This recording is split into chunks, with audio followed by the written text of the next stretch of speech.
Hey guys, tonight we enter the humid alleyways of 1930s Rangoon, a city where shadows speak in whispers. The air smells of fish sauce and kerosene, and no one walks the night unless they're paid to. A child slips barefoot across the slick cobblestones, avoiding both the gaze of colonial patrols and the clatter of his own heartbeat. The hem of his longi is damp, clinging to his ankle like a warning. In one hand, a bundle of cloth.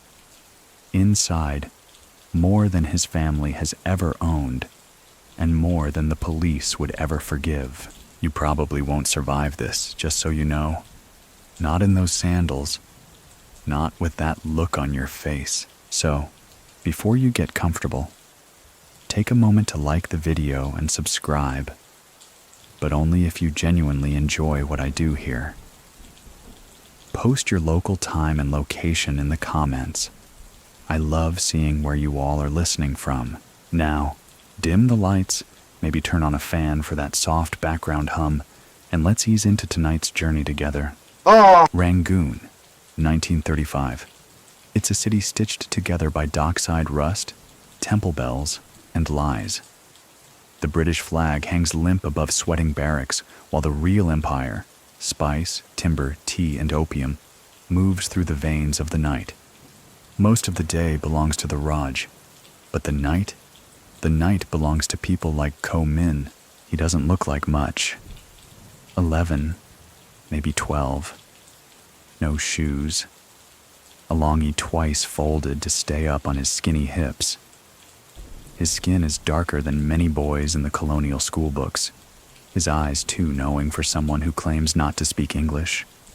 But he watches, and he moves with a speed that unsettles even grown men, because he never seems to pause long enough to breathe. On this particular night, the smell of storm hangs thick over the Rangoon River. The monsoon hasn't broken yet, but it's sulking behind the clouds, promising trouble. A British cruiser sits moored at the dock, all steel and silence. Lanterns flicker along Merchant Street, casting more questions than answers. Ko Min takes a breath. The bundle in his hand is small, bound with a strip of woven cotton.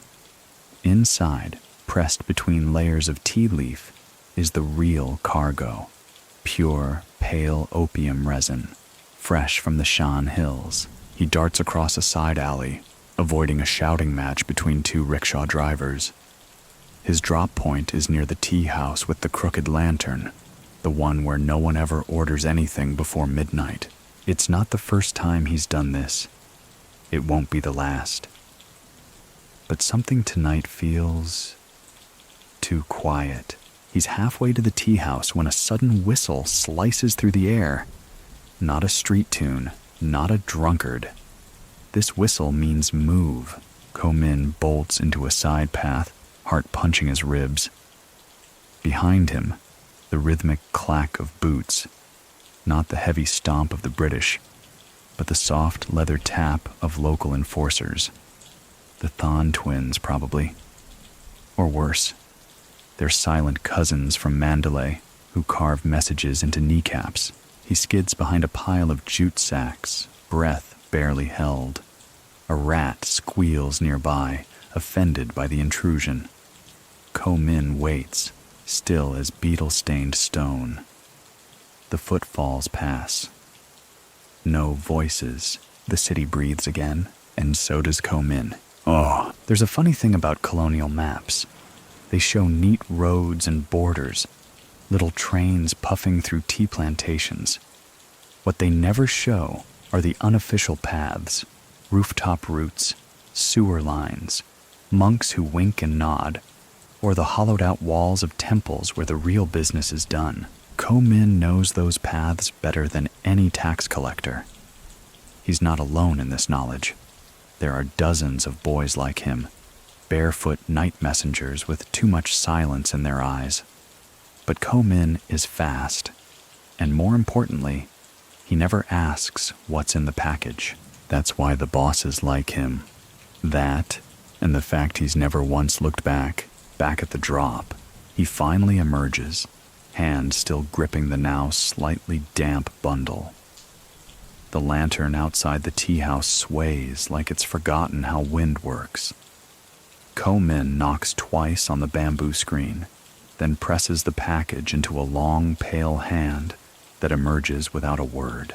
No coin, no smile, just a nod. That nod means he'll be paid tomorrow, if the cargo checks out, if no one talks, if no one dies. He disappears into the alley again, knowing full well he's being watched. The British know opium runs through this city like fish through the delta. They just prefer it in tidy ledgers. There's even a legal opium shop down near Seoul Pagoda, for registered natives, of course. But the good stuff, the kind you smoke in velvet dens hidden behind Buddhist shrines, never sees a tax stamp. Inspector Frederick Mallory has been on this case for months now, though no one's sure if he's here to stop the trade or study it. His Burmese is terrible, his uniform's too clean, but he has sharp eyes, and unfortunately for Ko-min, tonight Mallory is on the same street, drinking flat beer and watching shadows move faster than they should. He doesn't see Ko-min, not yet, but he sees something pass that shouldn't have. He squints, leans forward.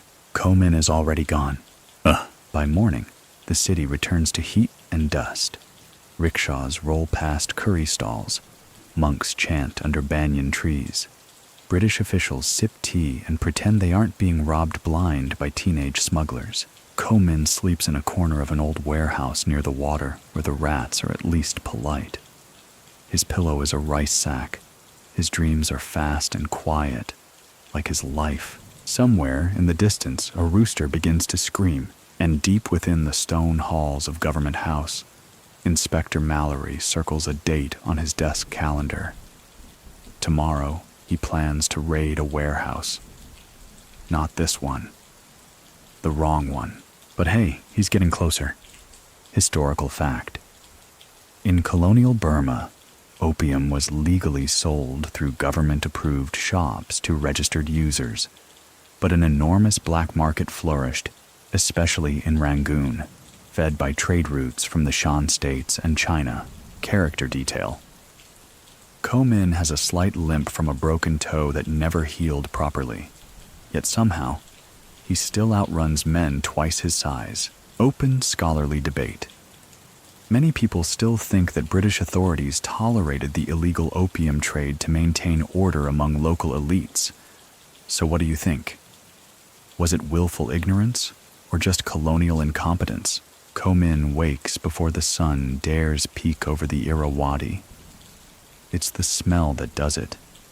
Not jasmine or incense this time, but the sour stink of old fish and something metallic, like rusted rainwater.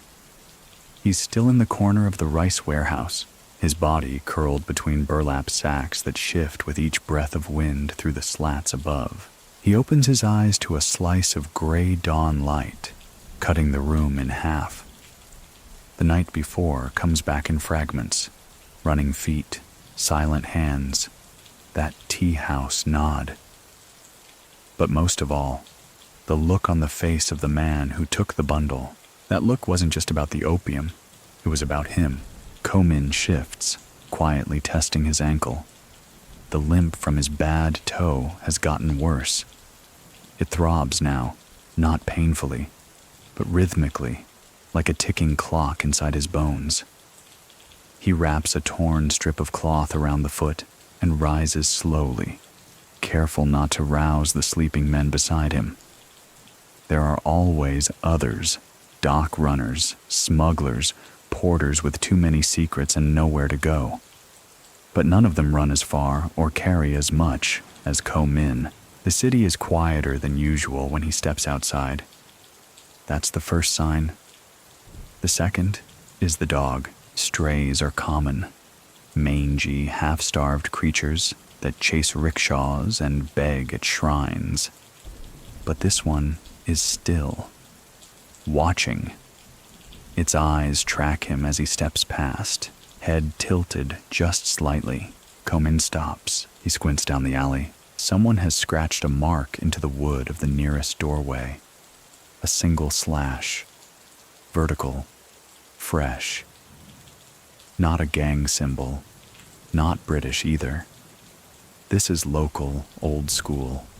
A silent warning used by dock crews when something's gone wrong. He turns left instead of right. He won't go back to the tea house. Not this morning. He knows better.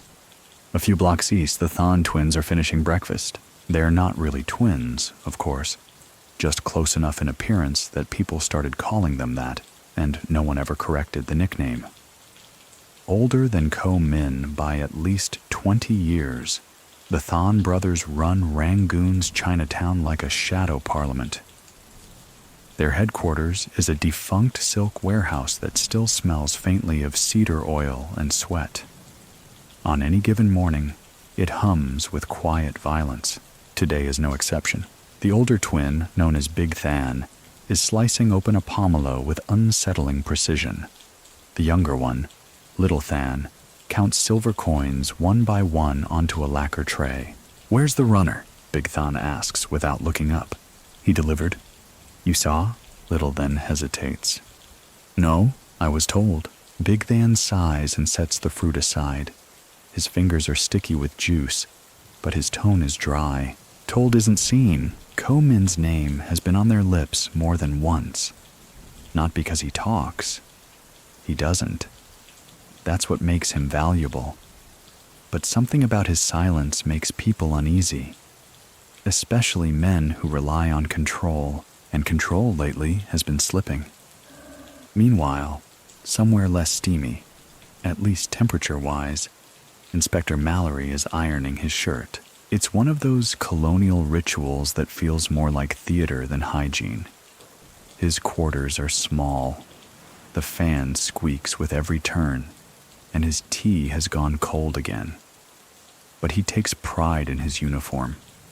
If he can't command respect with language or presence, he hopes to achieve it through starch. His assistant, a wiry Anglo-Burmese clerk named Singh, knocks once before entering. "Sir, your raid report," Singh says, holding out a damp folder. Mallory scans it, expression unreadable. "No mention of the Thon twins?" "No, sir." Singh hesitates. "Sir, if I may, the Thon brothers are well protected. Some say even..." Yes. Mallory waves him off. "I've heard the rumors, but every knot has a loose thread. We just haven't pulled hard enough." Mallory closes the folder and leans back in his chair. "Do you believe in coincidence, Singh?" "No, sir." "Good. Neither do I. Get me the dock list for the past week. Every ship that came in after midnight." Singh nods, already dreading the paperwork. Mallory, meanwhile, wonders how much opium can fit in a crate labeled salted cod. Ko Min drifts through the side streets like smoke. He doesn't walk like other boys. He glides, barely touching the ground. He learned young that noise attracts attention, and attention gets you caught. He pauses at a corner fruit stand, eyes scanning the rows of mangoes and guavas, then flicks his gaze to the vendor's shoes. Mud. From the docks. Recent. Ko Min gives a near-invisible nod and walks on. The vendor will tell someone he passed by. Not what he said, because he didn't. Not what he bought, because he didn't. Just that he was here, alive. That's how runners stay in the network, with sightings, like ghosts. His path takes him to the edge of the market district, where smells of meat and incense compete. He stops at a noodle stall, not to eat, but to listen. A group of old men are playing carom under a tattered canopy. One of them is muttering about a raid on Ward 4. Another snorts. "Raid the fishmongers all you want," the old man says. "The opium's in the schools." Laughter follows. But Ko Min catches the tension beneath it. A real raid happened last night, close, and someone got caught. In another corner of Rangoon, a boy Ko Min once knew is being questioned. His name is Kaya. They used to run together, back before the Thon twins split the roots, and Ko Min got faster. Now Kaya is shackled to a wooden chair, sweating through his shirt as a colonial officer, not Mallory, a different one, less patient, slaps him with a rolled-up dossier. "Tell us who gives you the packages." Kaya bites his lip. He doesn't speak, but in his pocket, the officers find a name scribbled on a scrap of paper. Komin, a runner's worst fear, being named without being there. Komin doesn't know yet. He's sitting under the long eaves of a barber shop, watching men spit beetle juice into the gutter. His mind drifts. Not far, just enough to feel the weight of the morning. A cat brushes past his leg. The air tastes like rain. That's when he hears it. The heavy boots. Not running, not stomping. Marching. A British pattern. He vanishes into a courtyard, through a prayer hall, across a monk's kitchen, and into the same alley with the watching dog. Still there, still watching. Komin exhales slow. Whatever's coming next, it's already on its way. Historical fact. British colonial authorities in Burma frequently conducted raids in lower-class neighborhoods to show activity against crime, though these raids rarely targeted the true power brokers behind the opium trade. Character detail. Komin can't read or write, but he memorizes faces with almost perfect recall. He knows which dock worker has a new cut, which official changed shoes, which cart smells like soap instead of shrimp. Open scholarly debate. Many people still think that colonial crackdowns targeted the poor more harshly than the wealthy cartels behind them. So, what do you think? Were raids about justice or just appearances? Komin slips into a monastery courtyard, ducking under a stone arch weathered by rain and incense. The monks here know him, or at least they pretend to, which is just as useful. He's always been careful to leave a small gift when he passes through. A mango, a whisper, or once, a coin pressed into a boy monk's hand without a word. That's all it takes to be tolerated. And in Rangoon, tolerance is safety. He crouches near the temple bell, which hangs crooked from an old teak frame, and listens. Just listens. The bell has its own story. It was once struck so hard during an eclipse that the sound knocked out a nearby bird. At least that's what the abbot says. Komin never saw it, but he's seen odder things. The bootsteps pass again in the street. Slower this time. Searching, and then, too close. Komin exhales through his nose and presses his small frame behind the bell. He knows how to fold into himself like smoke, knows how to quiet even his heartbeat. Then a whisper, not in English, not in Burmese, but Chinese, rough and low. He was seen near the fruit stand. Komin closes his eyes. He can picture the vendor's muddy shoes. So they're not police, he thinks. Not just them anyway. The Thon twins are looking too. And suddenly, he realizes he wasn't supposed to survive last night's drop. That package was a test, or a trap. The thought coils around him like a snake. Komin doesn't panic, but he does move. Fast. He leaves the monastery with a nod to a novice monk sweeping the courtyard. The boy looks up, puzzled, but says nothing. Within minutes, Komin is deep in a part of Rangoon most people pretend doesn't exist.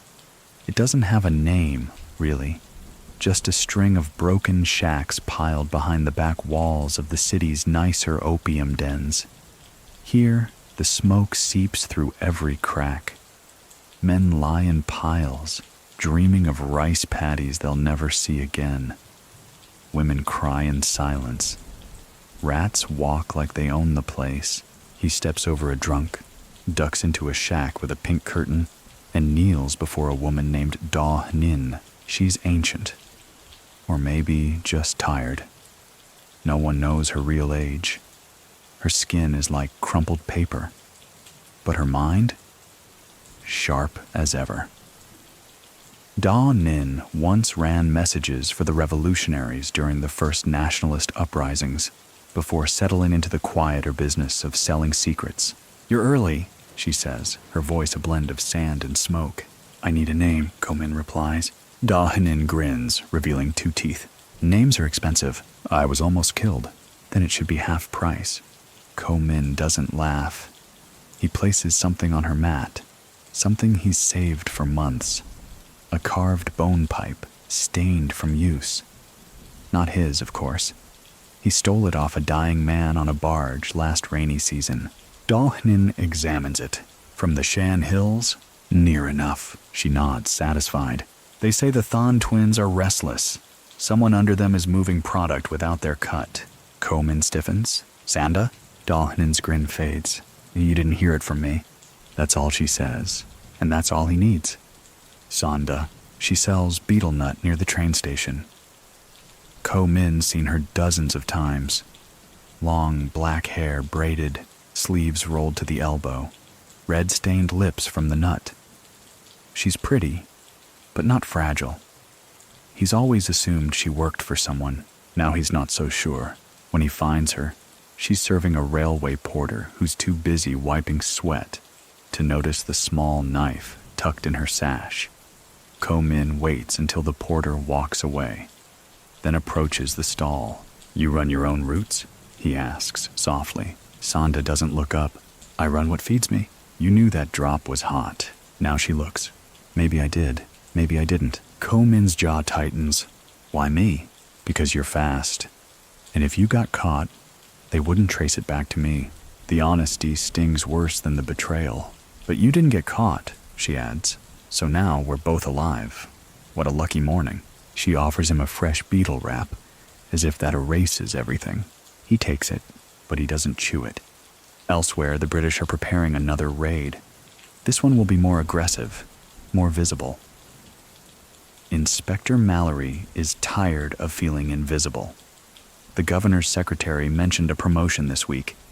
If he can deliver something spectacular, Mallory has a list. He's not even sure where it came from. Names scribbled in 3 different inks. Some are circled. One is underlined twice. Ko Min. Singh frowns at the list. Sir, he's just a boy. A boy with better routes than most grown men. He might also be a scapegoat. Mallory sighs. Then let's catch him and ask. Back on the edge of Chinatown, Ko Min hides in plain sight. He watches men carry crates of ginger and boxes labeled machinery. A week ago, he helped unload a box that rattled like it held coins. Inside, a dozen smaller boxes, each wrapped in oil paper, each packed with powdered dreams. Opium doesn't just move in pipes, it moves in wages too. He hears a voice behind him, familiar, soft. You've got too many eyes for one boy. It's little than. Ko Min doesn't turn. And you've got too many knives for one city. The man chuckles. Fair, walk with me. Ko Min hesitates, then obeys. They walk through the market like father and son. If the father wore rings made from broken teeth, you ran the job clean, but Sanda used you. Ko Min says nothing. We knew. We let it happen. That makes him pause. Why? To see what you'd do next. Ko Min frowns. And if I ran? You'd already be ash. They stop near a spice cart. The scent of cinnamon mixes with fish guts. Little Van leans in. We want you. Not as a runner. As a broker. You see things. You remember things. That's rarer than speed. Ko Min breathes slow. What if I say no? The man shrugs. Then we forget your name. And the city forgets your face. Ah. Ko Min walks away, heart pounding. He's 11, maybe 12. His feet are sore. His toe aches. And yet, the weight in his chest is something else entirely. He's not a boy anymore. Not in Rangoon. Not tonight. Historical fact. The opium trade in colonial Southeast Asia often relied on local networks of teenagers and children, especially those orphaned or displaced by war, famine, or forced labor. Character detail. Ko Min sleeps with his back to the wall, always. Once, a boy he knew rolled over in sleep and never woke up. Open scholarly debate. Many people still think that female figures like Sanda were underestimated in colonial criminal networks. So what do you think? Was her betrayal just business? Or a move in a longer game? It rains that night, hard. Not the polite kind of drizzle that taps on bamboo rooftops like a guest asking to be let in, but the kind that hammers everything flat. Rangoon's gutters overflow, stray dogs vanish, and somewhere beneath it all, a boy with too many names and not enough sleep slips through alleyways with water pooling in his ears. Ko-min doesn't mind the rain. He's learned that water hides noise. It smooths footprints. It washes away traces of blood or coin. It's nature's version of amnesty. But tonight, even the rain feels nervous. Earlier that day, after Little Thon's offer, Ko-min didn't speak to anyone. He didn't eat. Didn't even blink for a while. A broker? He'd thought he was doing well just surviving. Being invited into the inner circle was like being asked to dance in a room you were previously cleaning. But now that door is open, and there's no way to pretend it isn't. So he moves, quietly, to his old haunt, the top floor of a half-collapsed tenement near the port. The roof leaks in 12 places and creaks like it's considering retirement. But from there, Ko-min can see most of the city. The British barracks to the west, the temples to the east, the marketplace to the south, and right beneath him, the warehouse. Not his warehouse, not anymore. The Thon warehouse. He watches the men come and go, soaked to the waist, voices raised to fight the storm, crates wrapped in burlap, 2 oxen pulling a cart with no visible driver, and a lantern, a blue one, that stays lit no matter how hard the wind howls. That lantern is a signal. It means a shipment is going out tonight, and shipments always mean opportunity. Ko-min pulls his soaked tunic tighter and begins counting the guards. At the same time, halfway across town, Inspector Mallory is not counting anything. He's sulking. The raid that afternoon went sideways. The intel was bad. Again. And all they found were sacks of moldy tea and one elderly monk who spat on Singh's boots. The governor's office sent a polite but pointed letter. The word embarrassment appeared 3 times, so Mallory sits in his quarters with his sleeves rolled up, drinking Burmese rum and glaring at the ceiling fan. Singh, he mutters. Why do we keep missing them? Singh, sitting on the other side of the desk, looks like he'd rather be anywhere else. Sir, with respect, we don't understand the network. These boys, they're not operating in our world. Mallory grunts. What does that mean? They don't write things down. They don't leave trails. They don't even speak half the time. Mallory slams his glass down. Everyone leaves trails. Singh winces but doesn't reply. Instead, he pulls out a sheet of paper. A list. But we did get something, he says. The shipping logs you requested. There's one ship that keeps coming back. Doesn't appear on official schedules. Always docks just before curfew. Carries tea and dried mango. And it's registered to a man named Maung Ai, but the address is fake. Mallory sits up straighter. Find the real one. Yes, sir. And Singh? Yes. Tomorrow we watch the docks. No more knocking on doors. I want to see who comes and goes. Singh nods. Mallory lights a cigarette, breathes deep and mutters, no one hides forever. Back on the rooftop, Ko-min sees a figure he didn't expect. Sanda. She's not carrying anything. Not tonight. But she's standing by the gate of the warehouse, arms folded, hair tied back. She's watching the lantern, watching the crates. She's not here by accident. Ko-min slides down the drain pipe, landing on the second-floor balcony of a nearby shophouse. It creaks, but holds. He waits, watches. Sanda walks toward the rear gate, exchanges a word with one of the guards, then slips inside. Ko-min doesn't follow her, not directly. Instead, he circles, takes the long way around through the flooded alley behind the tannery. The smell of boiling leather curls into his nostrils, but he keeps going until he reaches the back of the warehouse. There's a loose plank there. He helped loosen it 3 weeks ago during a fake delivery run. At the time, he thought he might need it. Now he's sure. He slips inside. The warehouse is quiet. Not empty, just hushed. Voices are kept low here, as though the crates might wake up and tell stories. Ko-min stays low, crouching between stacks of oil paper bundles, each labeled in code. It smells like raw earth and anise. He hears Sanda's voice, not close, but not far either. He knows too much, she says. Another voice replies, one he doesn't recognize. We gave him a chance. We gave him bait, she snaps. You wanted to test him. I wanted him gone. Ko-min feels something tighten behind his eyes. He's not surprised, but it still cuts. A third voice joins in, soft, measured. Then we agree he dies tonight. Ko-min exhales, slow and silent. Then he moves, not toward them, but away, toward the crates, the ones marked with blue chalk. He's seen that mark before. It means urgent. It means valuable. He pries open one with a flat piece of wood. Inside, bundles of black cloth. Wrapped around, opium, not resin, not paste. Pills, uniform, clean, mass-produced. This isn't local. This is foreign. Ko-min blinks. How did these get here? Then he sees the other thing, a small slip of paper tucked between bundles.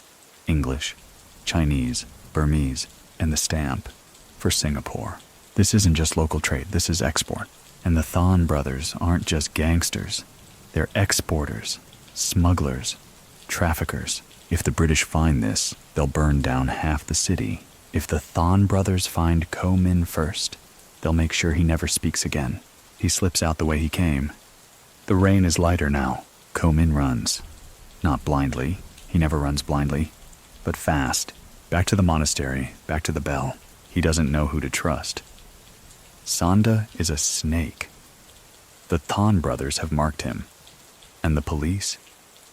He'd rather dance with a cobra than trust the Raj. But maybe, just maybe, Inspector Mallory wants this as badly as Ko-min wants to live. The next morning, as the city stretches and yawns under a thin sun, a note appears on Mallory's desk, folded neatly, no return address. Inside, written in blocky, unsure Burmese.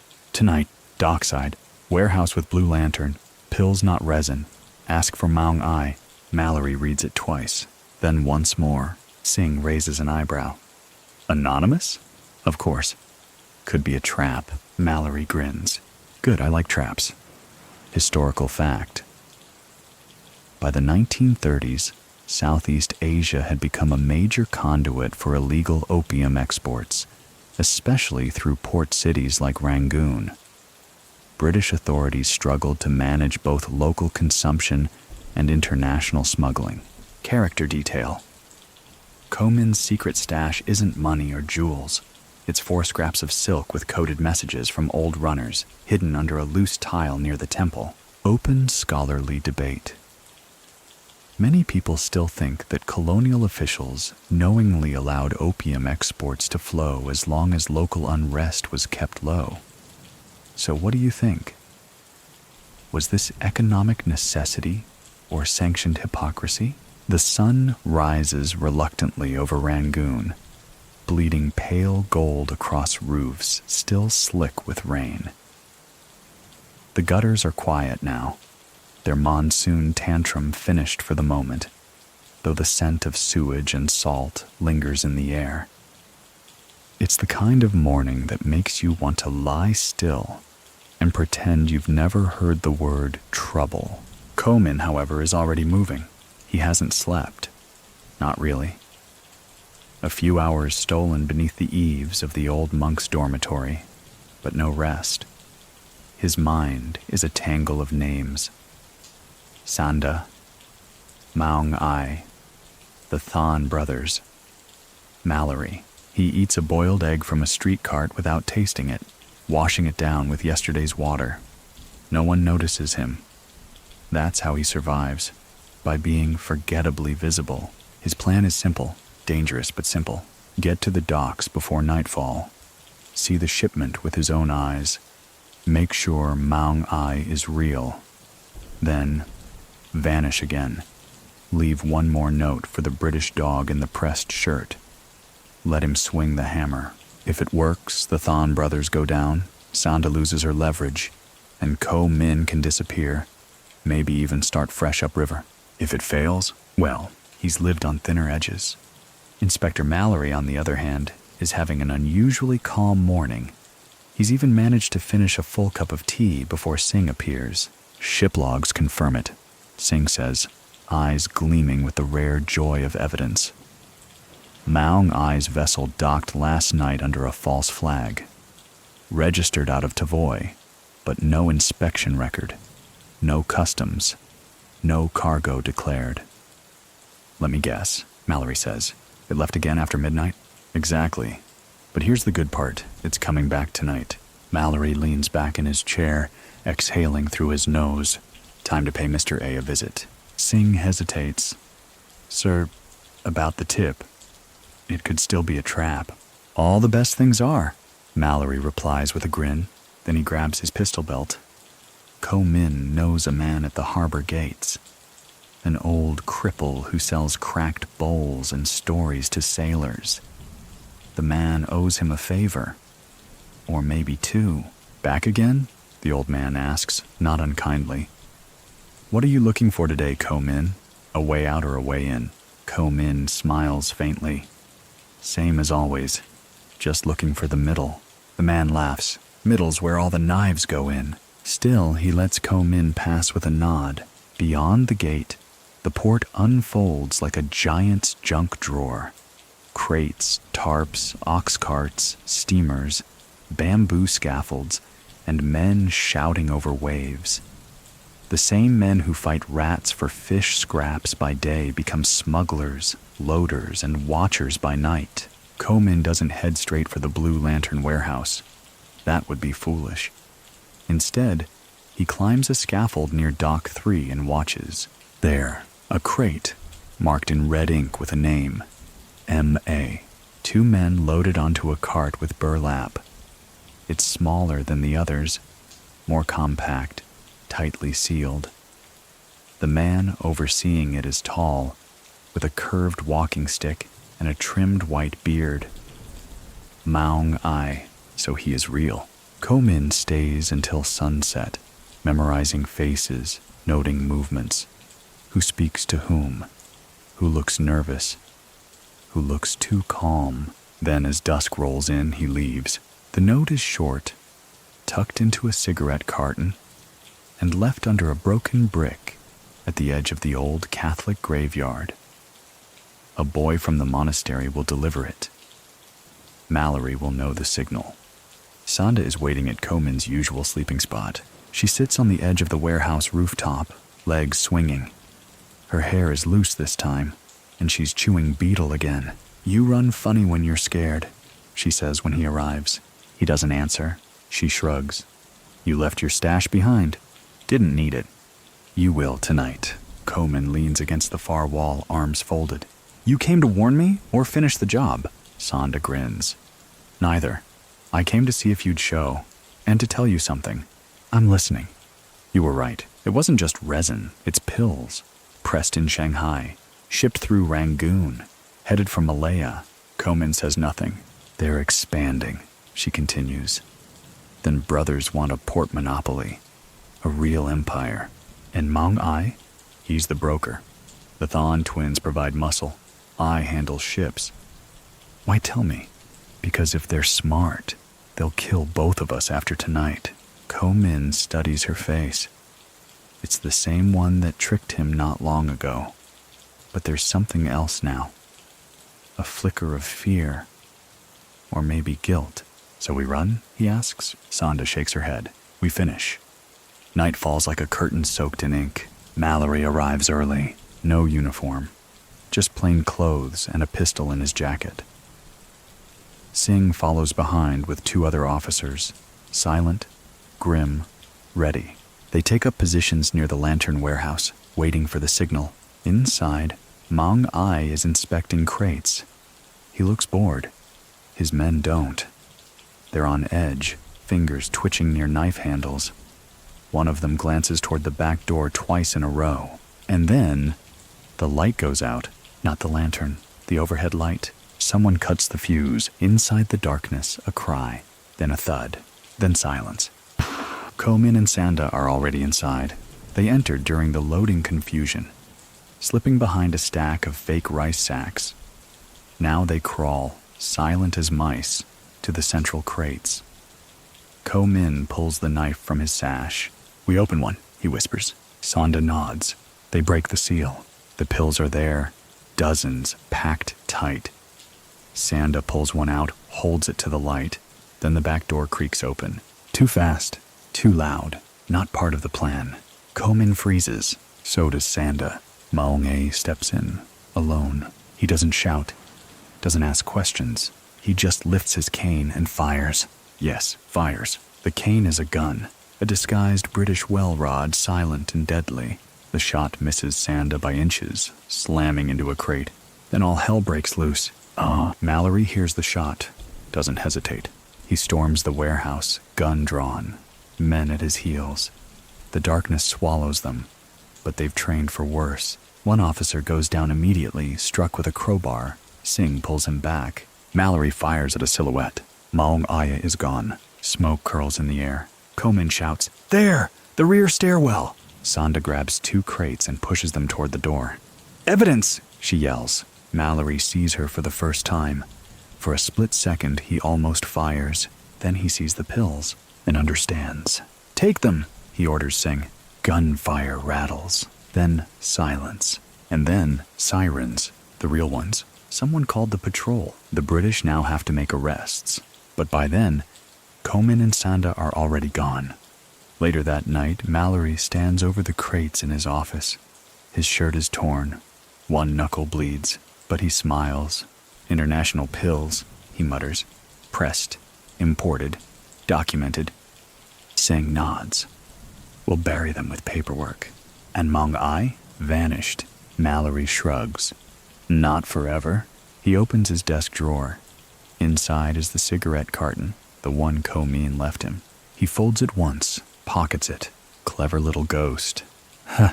Ko-min watches the warehouse burn from a rooftop across the port.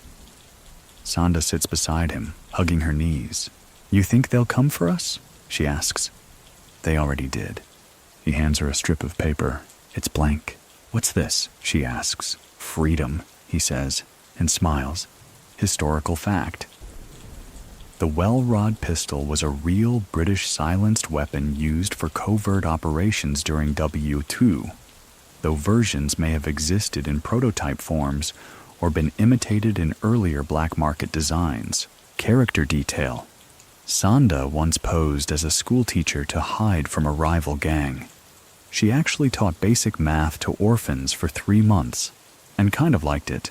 Open scholarly debate. Many people still think colonial smuggling rings outpaced the authorities not because of corruption, but because of sheer adaptability. So what do you think? Was it always a step ahead, or just faster at learning from failure? By morning, Rangoon wears the smell of charred wood like an old scarf. The warehouse fire hasn't reached the front page yet, but the smoke stains the sky, and every whispering mouth in the tea houses is tasting ash and speculation. Some say it was an accident, an oil lamp tipped during a storm. Others claim the British set the fire themselves to cover up what they didn't find. But in the alleys and corners where truth walks barefoot, they say something else entirely. The boy did it, the one with the limp and the silence. The one who runs faster than shadows and sees everything without blinking. Ko-min. He doesn't correct them. He doesn't need to.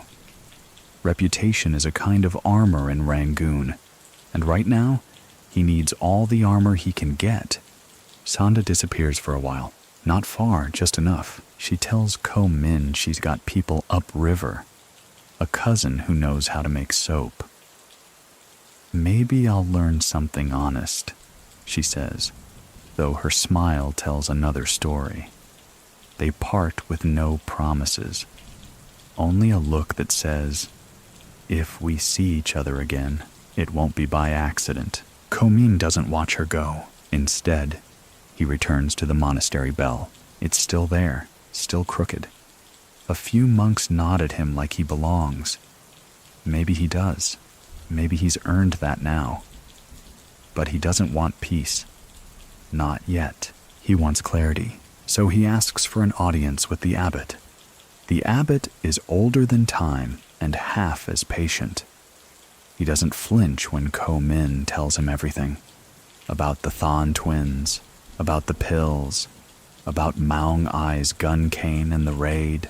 He listens, eyes closed, hands folded in his lap like he's holding a bird that might wake up angry. When Ko-min finishes, there's a long pause. Then, you want to confess? Ko-min shakes his head. I want to understand. Understand what? Why I'm still alive. The abbot smiles without joy. Because men like you are useful to the world. Until you're not. Ko-min doesn't argue.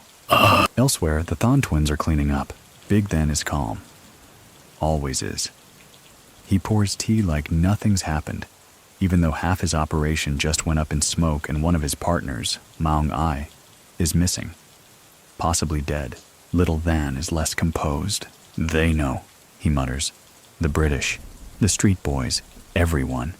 Big Than sets down the teapot. No, he says, they suspect. That's different. They'll come again. Let them. Little Than frowns. And what about the boy? Big Than takes a long sip, swirls the tea thoughtfully, then sets the cup down again. Promote him. What? He beat us. We need him close. You want him inside? I want to know if he breathes differently. Little Than nods slowly, then mutters, we'll need a gift. The gift arrives 2 days later, wrapped in banana leaves, carried by a girl with ink-stained fingers. It's not money. It's information. Ko-min unrolls the note on the back steps of the monastery.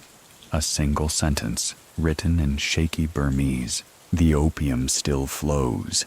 Look beyond Rangoon. Attached, a map, old, hand-drawn. Smugglers' routes along the Irrawaddy. Symbols marking temples, tea houses, military checkpoints. And one circled place far to the north. Bamo. Ko-min studies it. It's a dare, or a warning, or both. Inspector Mallory has a headache. Not from drink, not this time. From reports. Too many, too vague.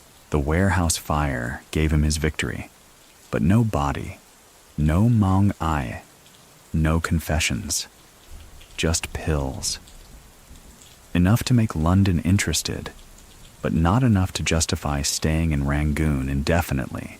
He suspects the boys involved, deeply, but proving it, impossible. So he does what bureaucrats do best. He files paperwork and waits for someone else to blink. Ko-min doesn't blink. Instead, he leaves Rangoon. It happens in a whisper. One morning, one bag, one boat. He tells no one, not even the monks. The boatman doesn't ask questions, just gestures toward the crates. Ko-min climbs aboard and settles between sacks of rice, eyes on the muddy water. He's heading north now, towards something, or away from everything, maybe both. Pamo's a different beast, less colonial Polish, more teeth. The town sits near the Chinese border, wrapped in jungle and fog. Here, the British walk in pairs, if they walk at all. The roads are narrow, the river thick with trade, legal and not. Men here wear knives openly, and women don't look away when you stare too long. Ko-min steps off the boat and feels it immediately. The tension, the watchfulness. This place is not for the weak. He loves it instantly. He finds work easily, because he doesn't ask for it. Just moves crates, sweeps porches, memorizes names. Soon, he's running again. But differently now. Not for the Thon twins. Not for any name anyone says out loud. These are shadow shipments. Caravans that leave only after sunset. Deliveries marked with prayer beads or matchsticks. The goods. Not just opium. Powdered herbs. Rolled scrolls. Guns with no serial numbers. Ko-min watches. Learns. Waits. Then one night he finds something odd. A crate, smaller than usual. Inside, papers, receipts, names, and one file stamped with a red seal. The British seal. Mallory's name is on the last page. It doesn't make sense. Unless it does. Unless Mao Ngai was never just a smuggler. Unless the British were never entirely against the trade. Ko-min stares at the papers, heart ticking like a trap. It was all a play, or a puzzle, and he's in the middle again. That night, he burns the file, not out of fear, but to choose. If the game includes him, he'll write his own rules.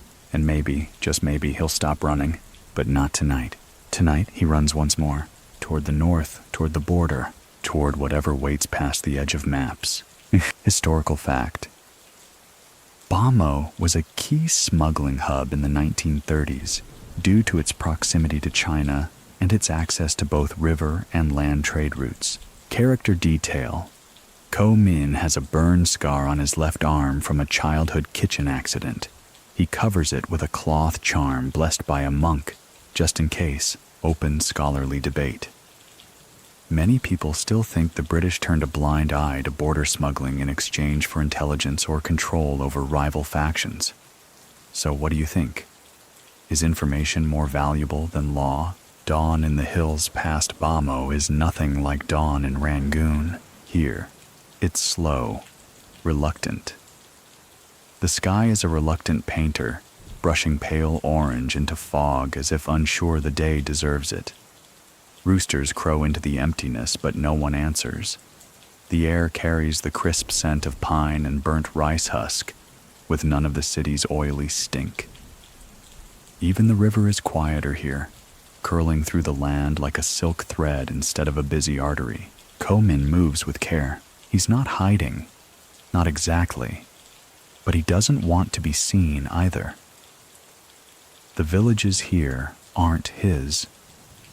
The dialects shift slightly.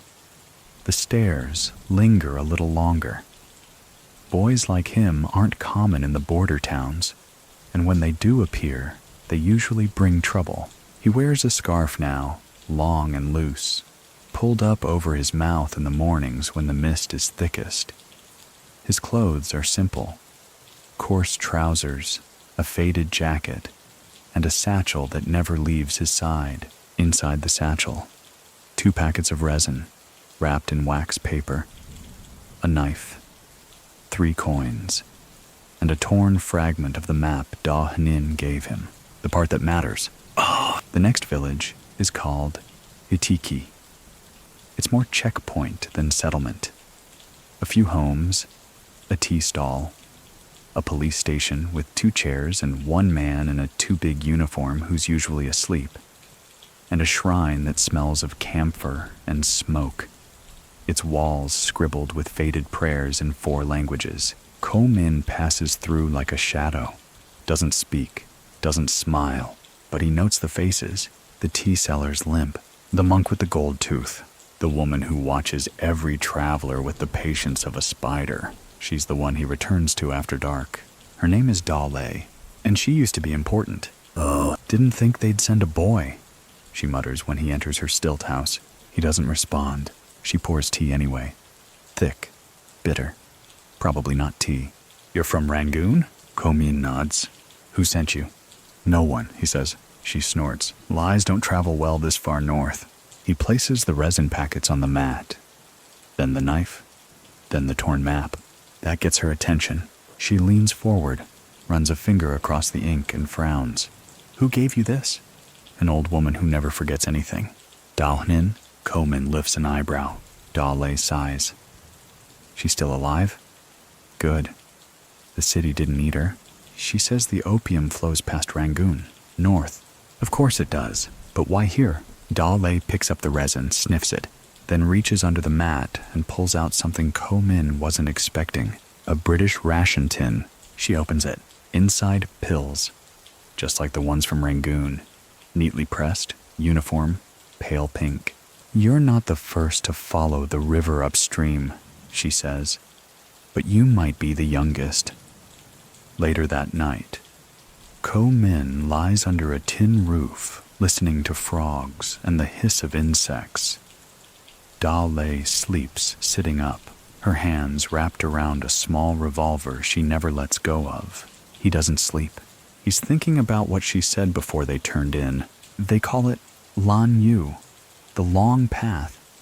Trade, yes, but also movement, secrets, families. Even monks use it. The opium just rides along like a passenger.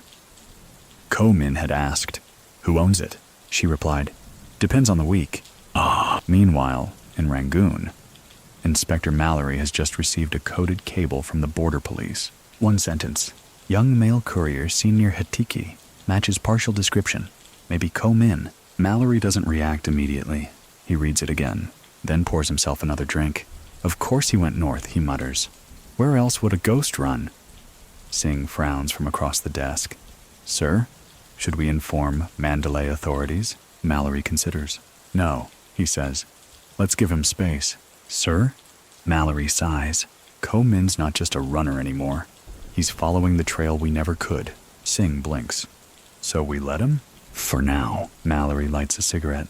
He might bring us something we can actually use. Ko-min stays in Hatiki 3 days. Da Lei teaches him how to spot counterfeit resin, how to tell the difference between a Chinese stamp and a Burmese forgery, and how to lie with his eyes instead of his mouth. They talk in fragments. He never mentions the Thon twins. She never asks. But on the 4th morning, she hands him a slip of paper. This name, she says, gets you through the next gate. Ko-min reads it. U Thane. Who is he? A gatekeeper, not a friend, but not your enemy, not yet. Ko-min nods, and just like that, he's moving again. The path narrows after Hidiki. Less river, more trail. He walks for half a day before the jungle closes in like a fist. Here, the air is damp enough to chew. The insects bite through fabric, and the silence is heavy, like it's listening. He reaches the checkpoint at dusk. 3 men, 2 rifles, 1 dog. They ask no questions. Just look at the paper, squint, nod. One says, "You're late." Ko-min doesn't reply. They wave him through. And just like that, he's farther north than he's ever been. He spends the next nights in traders' huts, sleeping near fires, sharing stale rice with men who speak in numbers more than words. The trade here is fluid, part tea, part poppy, part rumor. Everyone knows someone. Everyone's moving something. No one asks why. And every time Ko-min closes his eyes, he sees that stamped paper from the Rangoon crates. For Singapore, this isn't about a city anymore. It's a chain, and someone's holding the first link tight. Then finally he reaches it. The camp. It's not marked on maps, not in ink, but it's real.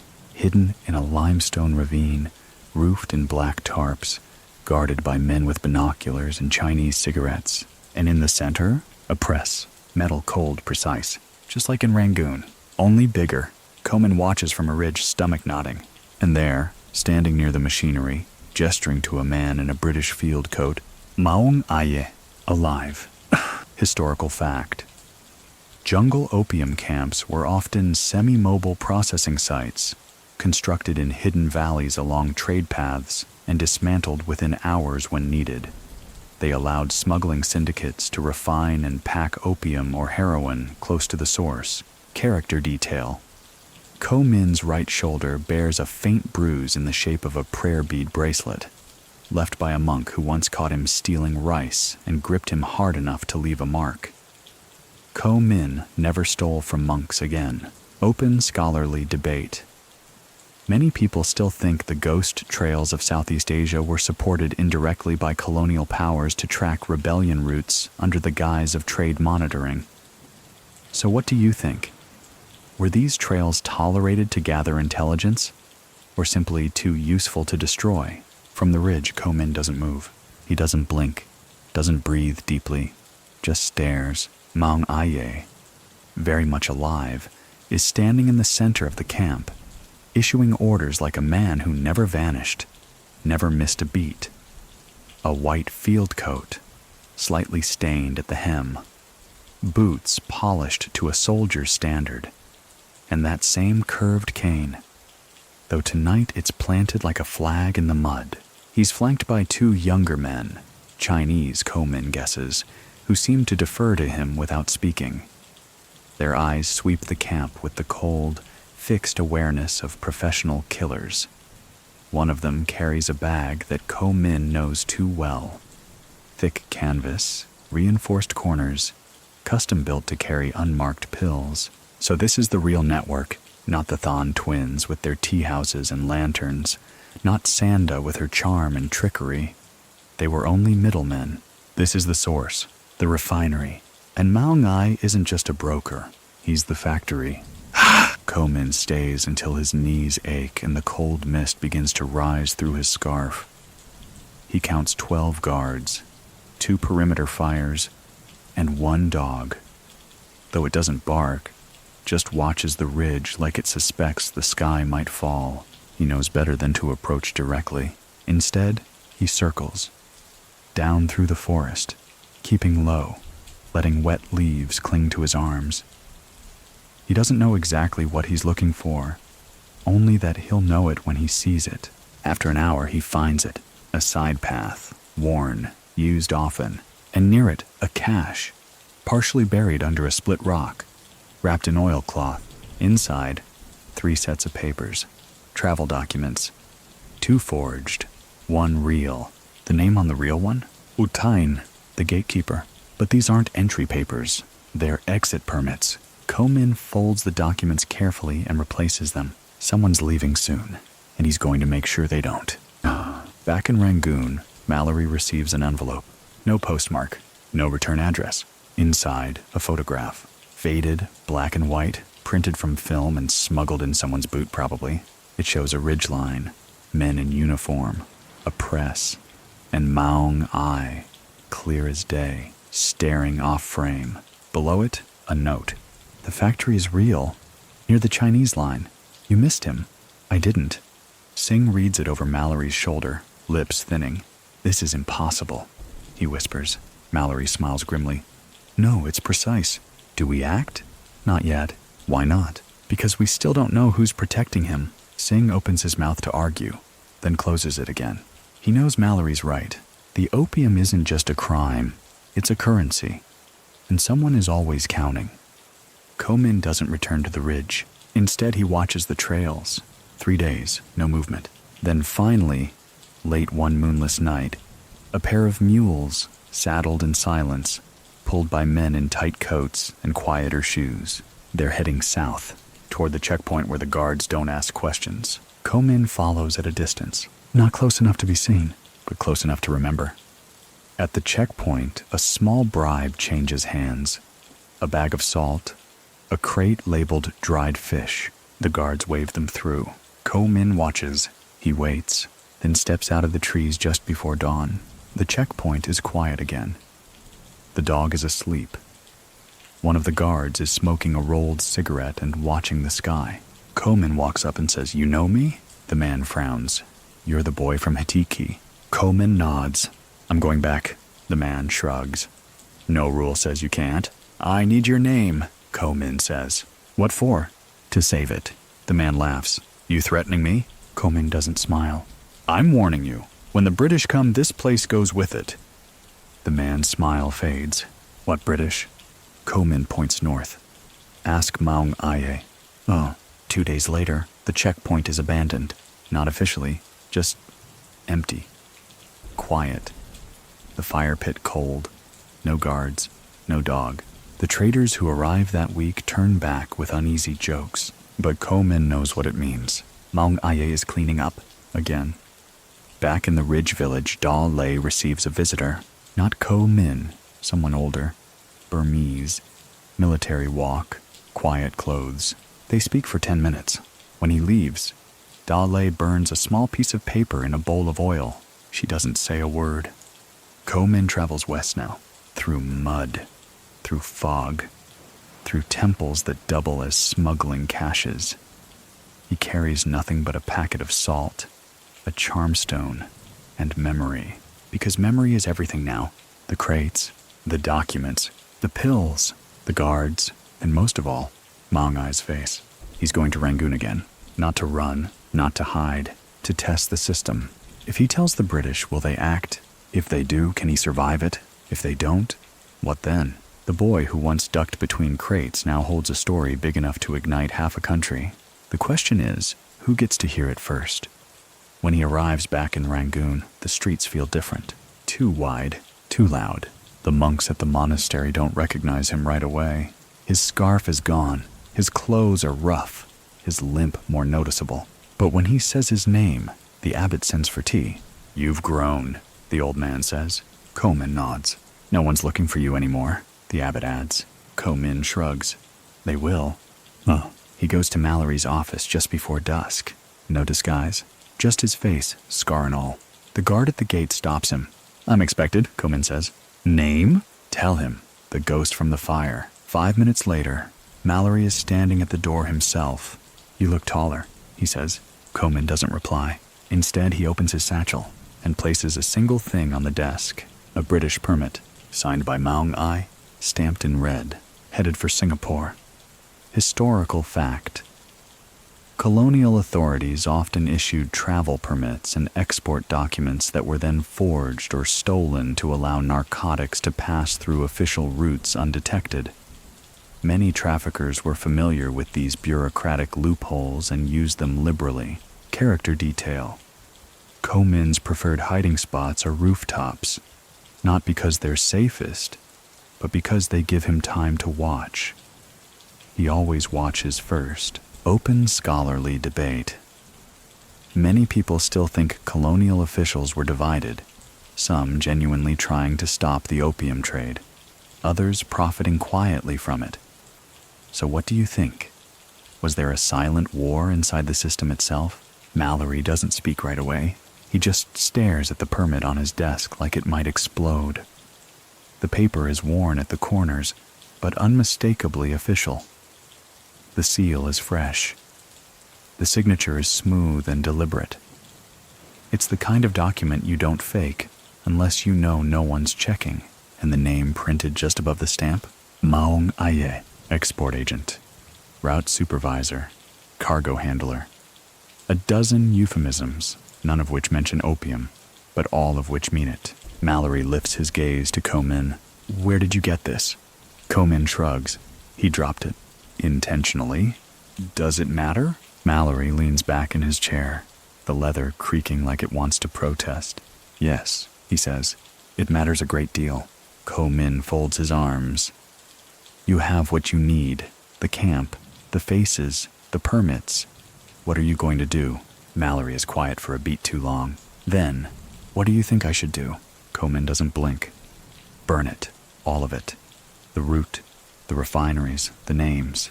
Even the ones that work for me?" Ko-min nods. "Especially those." Singh enters the room mid-standoff, holding a file that clearly doesn't matter anymore. He takes one look at the boy, the permit, and the stillness in Mallory's posture and knows better than to speak. Mallory breaks the silence. "Do we have a man near me at Kina?" "Yes, sir," Singh replies. "One of the Shan scouts. Send him this." He taps the permit. Quietly, no report, just the document. Let him follow the trail. Singh raises an eyebrow but says nothing. "And the boy?" he asks, nodding toward Ko-min. Mallory turns to him. "That depends. Is the boy staying in Rangoon?"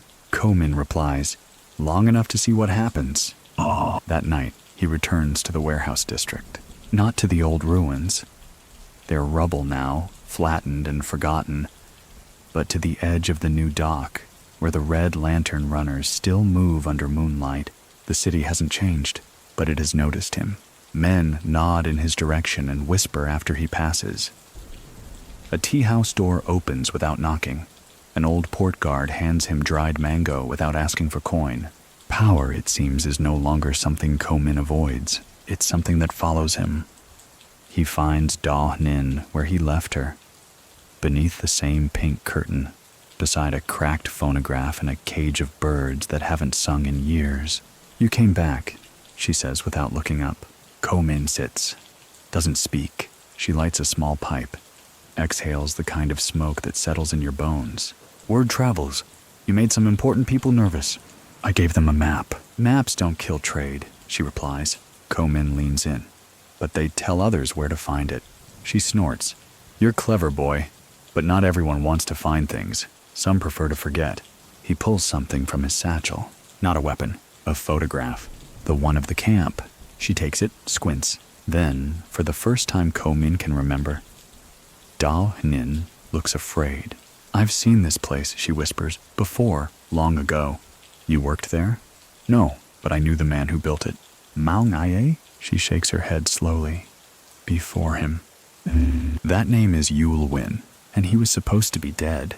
Dao Nin tells the story in a low, even voice, like she's passing a secret to the floorboards. "He was a revolutionary once, before the British crushed the uprisings. After that, he disappeared. Some say the mountains took him. Others say he turned to trade. A ghost with influence. He built the first lanes through the jungle," Dao Nin says. "Mapped every trail. Made peace with every bandit and monk and warlord between here and the Mekong. And now? No one's seen him in 10 years. But if Maung Ai is back, Ulwin may not be far behind." Ko-min breathes in.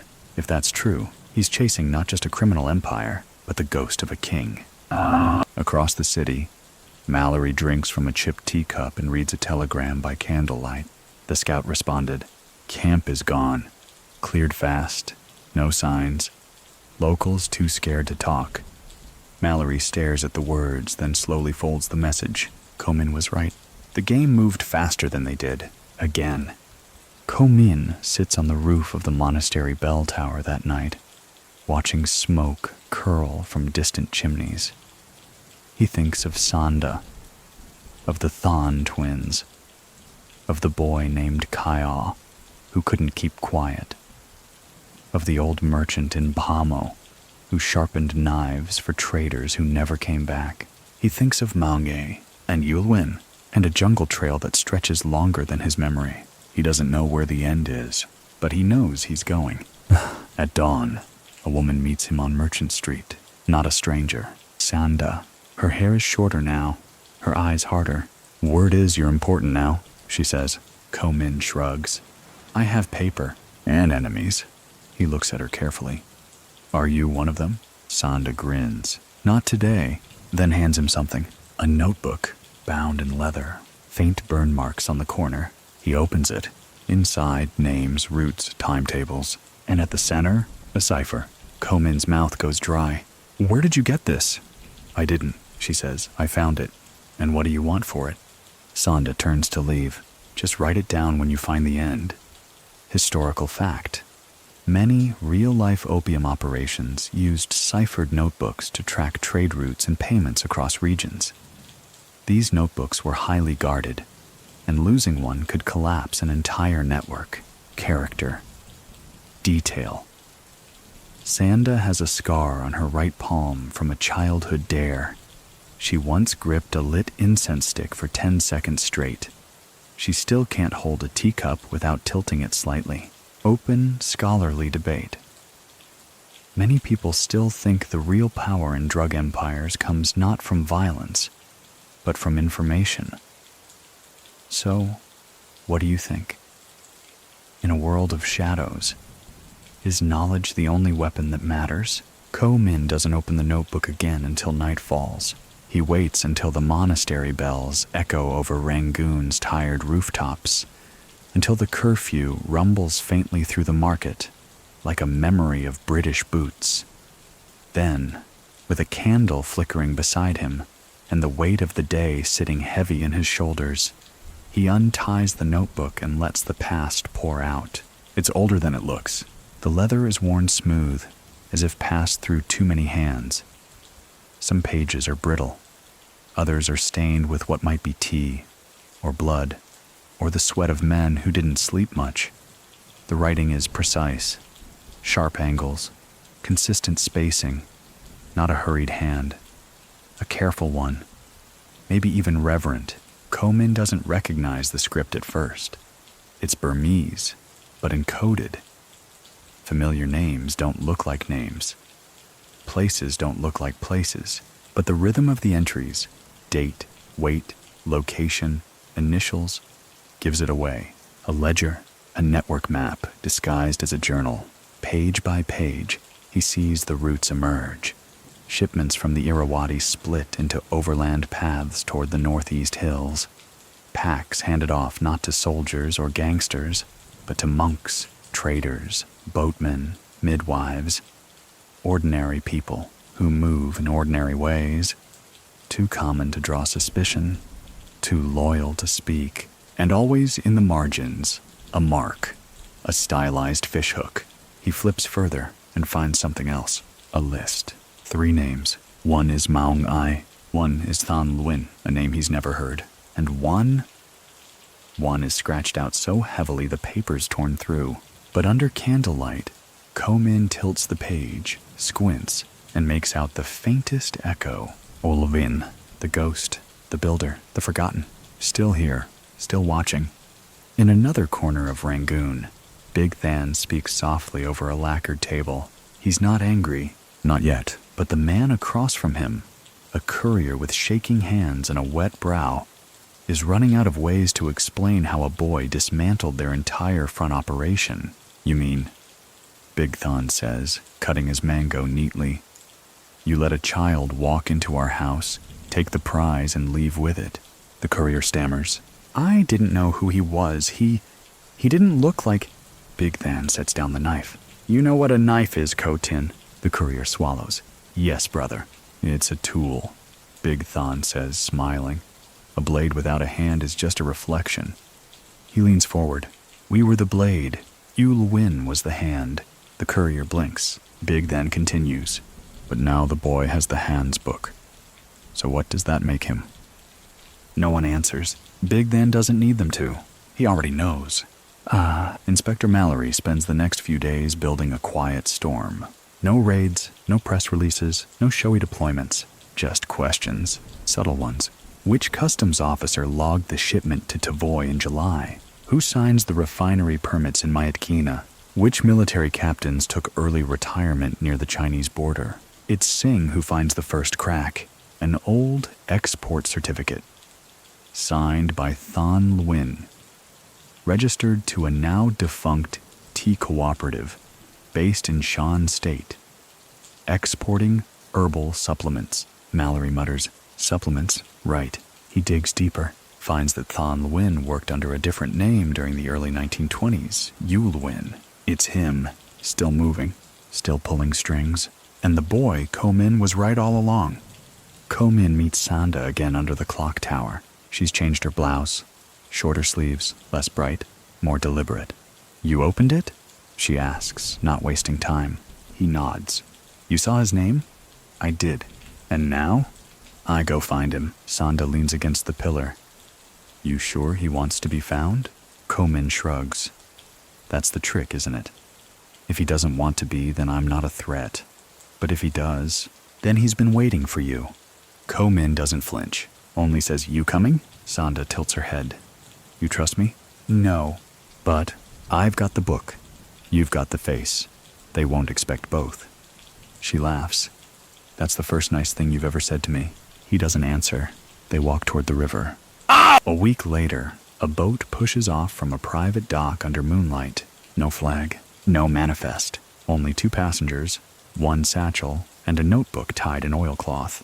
It drifts north, sliding over black water like a whisper through sleeping streets. Ko Min sits at the bow. Sanda dozes, feet tucked beneath her. He doesn't sleep. His hands rest on the satchel like it's alive. He keeps picturing Ulawin's torn name, scratched out, erased, like someone wanted him to disappear just enough, but not entirely, not forever. Further upstream, a man reads by firelight in a house with no road. His hair is gray now, his hands steady. On the table beside him, a knife, a map, a faded photograph of a boy holding a fishhook pendant. He smiles faintly, then reaches for a second photograph, one delivered by a frightened courier 2 days ago. It shows a child on a rooftop in Rangoon, staring into the dark. The man leans back and murmurs to the night, so the bell ringer walks north. Historical fact. The early 20th century opium trade in Southeast Asia often depended on hidden figures with revolutionary pasts. Many ex-insurgents repurposed their underground networks to facilitate narcotics trafficking during and after British suppression campaigns.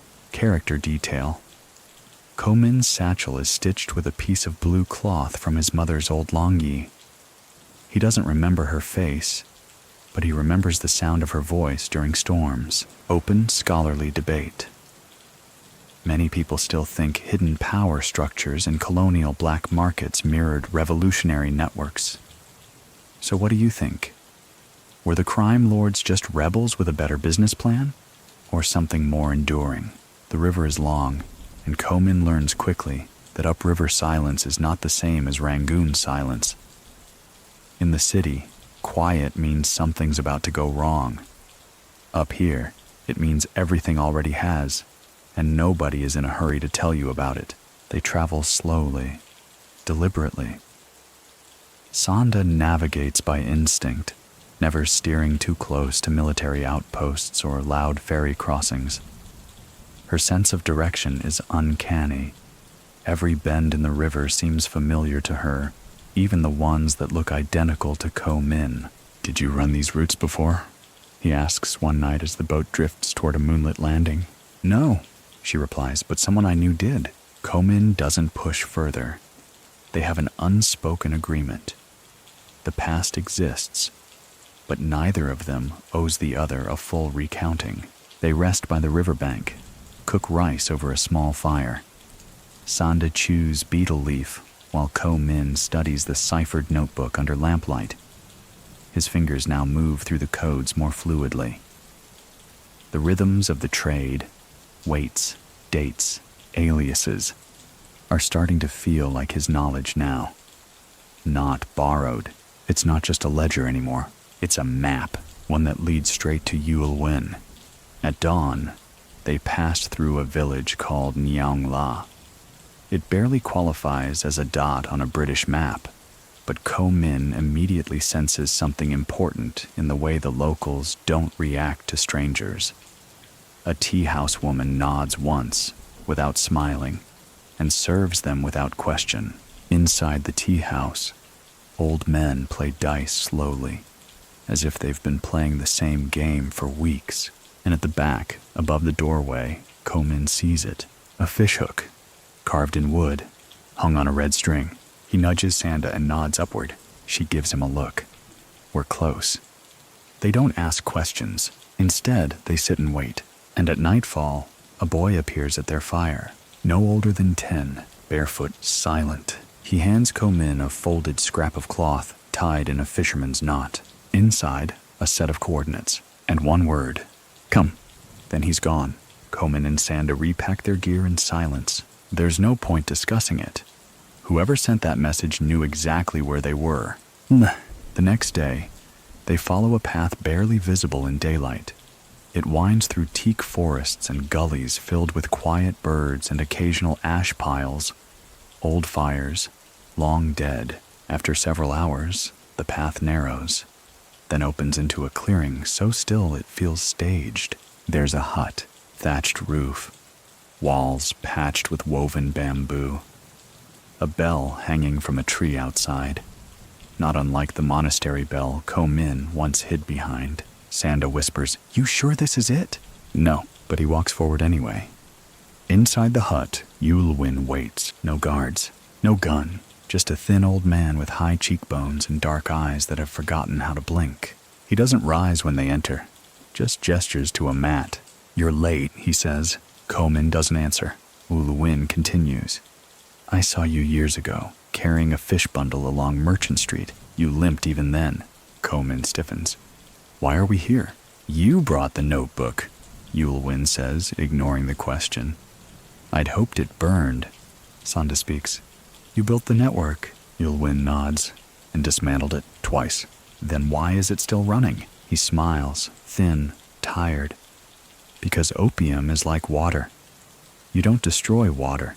You redirect it." Ko Min sets the book down on the mat. "You wrote this?" "No," Yul Win replies. "She did." He points behind them. Sonda turns and gasps. A woman stands at the door, hair bound in a thick plait, eyes sharper than razors. She carries a bamboo scroll case under one arm. Ko Min rises slowly. The woman steps forward and says, "I'm the ghost you've been chasing." Her name is Mei Kin, not Yul Win's daughter, not his lover, his shadow. She took over the trade when Yul Win disappeared the first time, years ago, after the failed rebellion. Where Yul Win built the paths, Mei Kin turned them into arteries. She tells the story calmly, like someone recounting harvest records. I used monks because no one searches monks. I used women because no one suspects women. And I used children because they run faster than fear. Ko Min's jaw tightens. And what about me? You were the insurance. For what? In case someone like Mong Ai forgot who really owns the trade. Ko Min glares. You sent him? I allowed him. He was meant to grow the roots, not claim them. So now what? Mei Kin smiles. You delivered the book. You know the network better than anyone alive. You've met the ghosts. The next move is yours. Ko Min shakes his head. I don't want it. She nods like she expected that. But Yul Win finally speaks again. Then burn it. The 3 words fall like stones. Burn the book, burn the routes, start something else. Ko Min's breath catches. He realizes now. The notebook wasn't a gift. It was a test. That night, they build a fire near the edge of the clearing. Ko Min opens the notebook one final time. Runs a finger across the names. Maung Aye, Than Luin. Others long gone. He remembers the warehouse, the fire, the crate of pills, the bell, and he throws it in. The book catches fast. Flames lick the edges. Sanda watches without blinking. Yul Win closes his eyes. Mei Kin disappears into the forest before the last page curls. At sunrise, Ko Min takes one last look at the ashes, then turns to Sanda. Where next? She smirks. You're asking me? You always knew where we were going. Not this time. Ko Min tilts his head. I hear the coast has work. Sanda nods. And fewer ghosts. They walk together. No map. No message. Just a path. And the sound of birds calling each other home. Historical fact. Throughout the early 20th century, female operatives and leaders often remained invisible in historical records of organized trade networks, despite playing significant roles in logistics, intelligence, and smuggling infrastructure. Character detail. Mei Kin once spent a year living as a midwife in Tavoy, while mapping river paths. She delivered 38 babies and smuggled resin in the bindings of the newborns' cloths. Open scholarly debate. Many people still think the only way to break a black market empire is from within, by someone who knows the paths intimately. So what do you think? Is legacy a thing we build, or something we burn to build again? Ko Min and Sanda walk until the trees thin and the ground grows sandy beneath their feet. The path east is wide, but not in a way that welcomes travelers. It's the width of silence, of places where people once walked and no longer do. The air smells of salt now.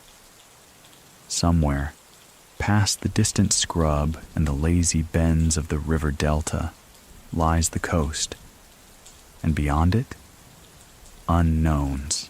They don't speak much, not because they have nothing to say, but because too much has been said already.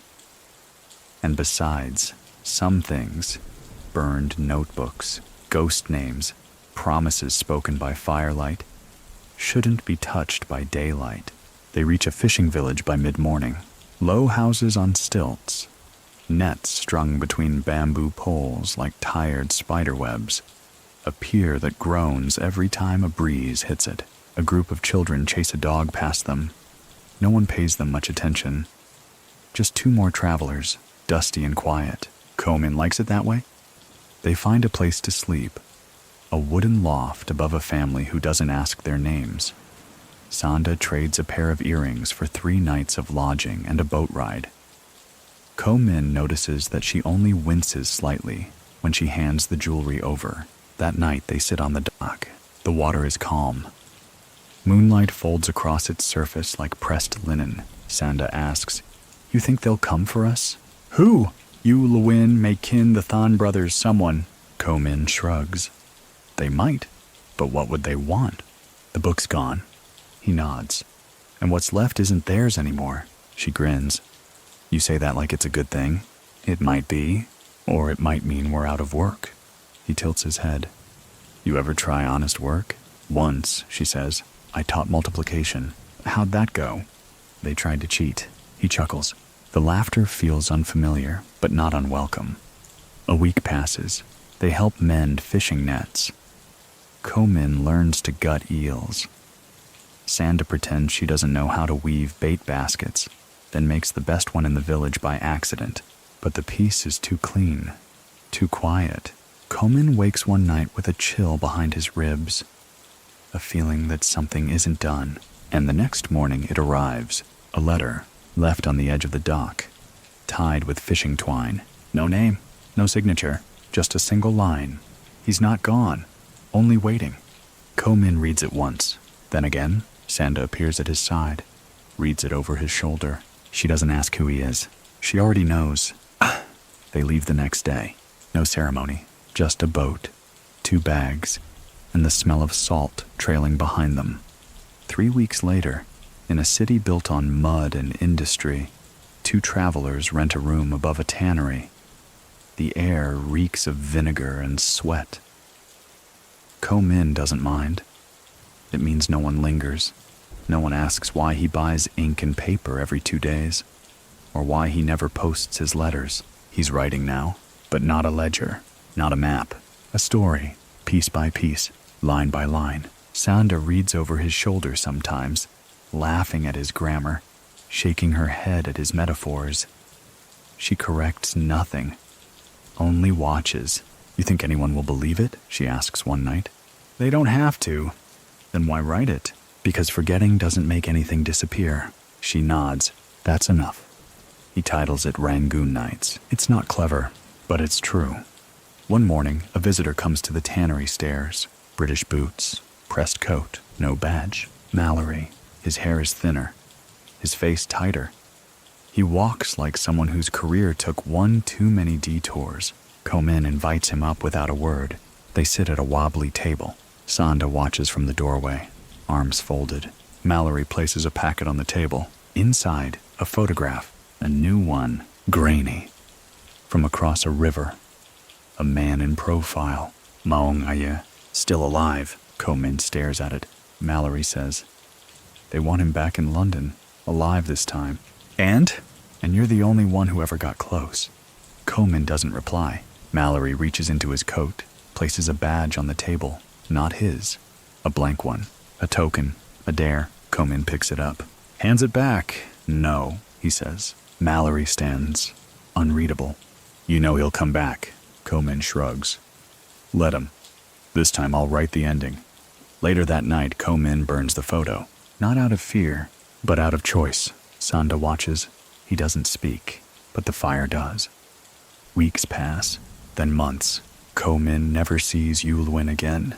Not in dreams, not in whispers, but sometimes, in crowded streets, he thinks he sees a fishhook pendant, or a walking cane, or a face just barely familiar. He never follows. He just writes and walks on. One day, someone asks Sanda if she knows him. Ko-min, they say. Wasn't he a smuggler once? She smirks. No, she replies. He was a runner. And now? She shrugs. Now, he's just a man who got tired of running. Historical fact. Many former runners, smugglers, and couriers in Southeast Asia eventually faded into other roles. Shopkeepers, monks, political operatives, leaving only rumors of their past lives behind. Character detail. Ko-min's handwriting has changed. It used to be sharp, fast, nearly unreadable. Now, it's slower, clearer, like someone finally unlearning the habit of hiding.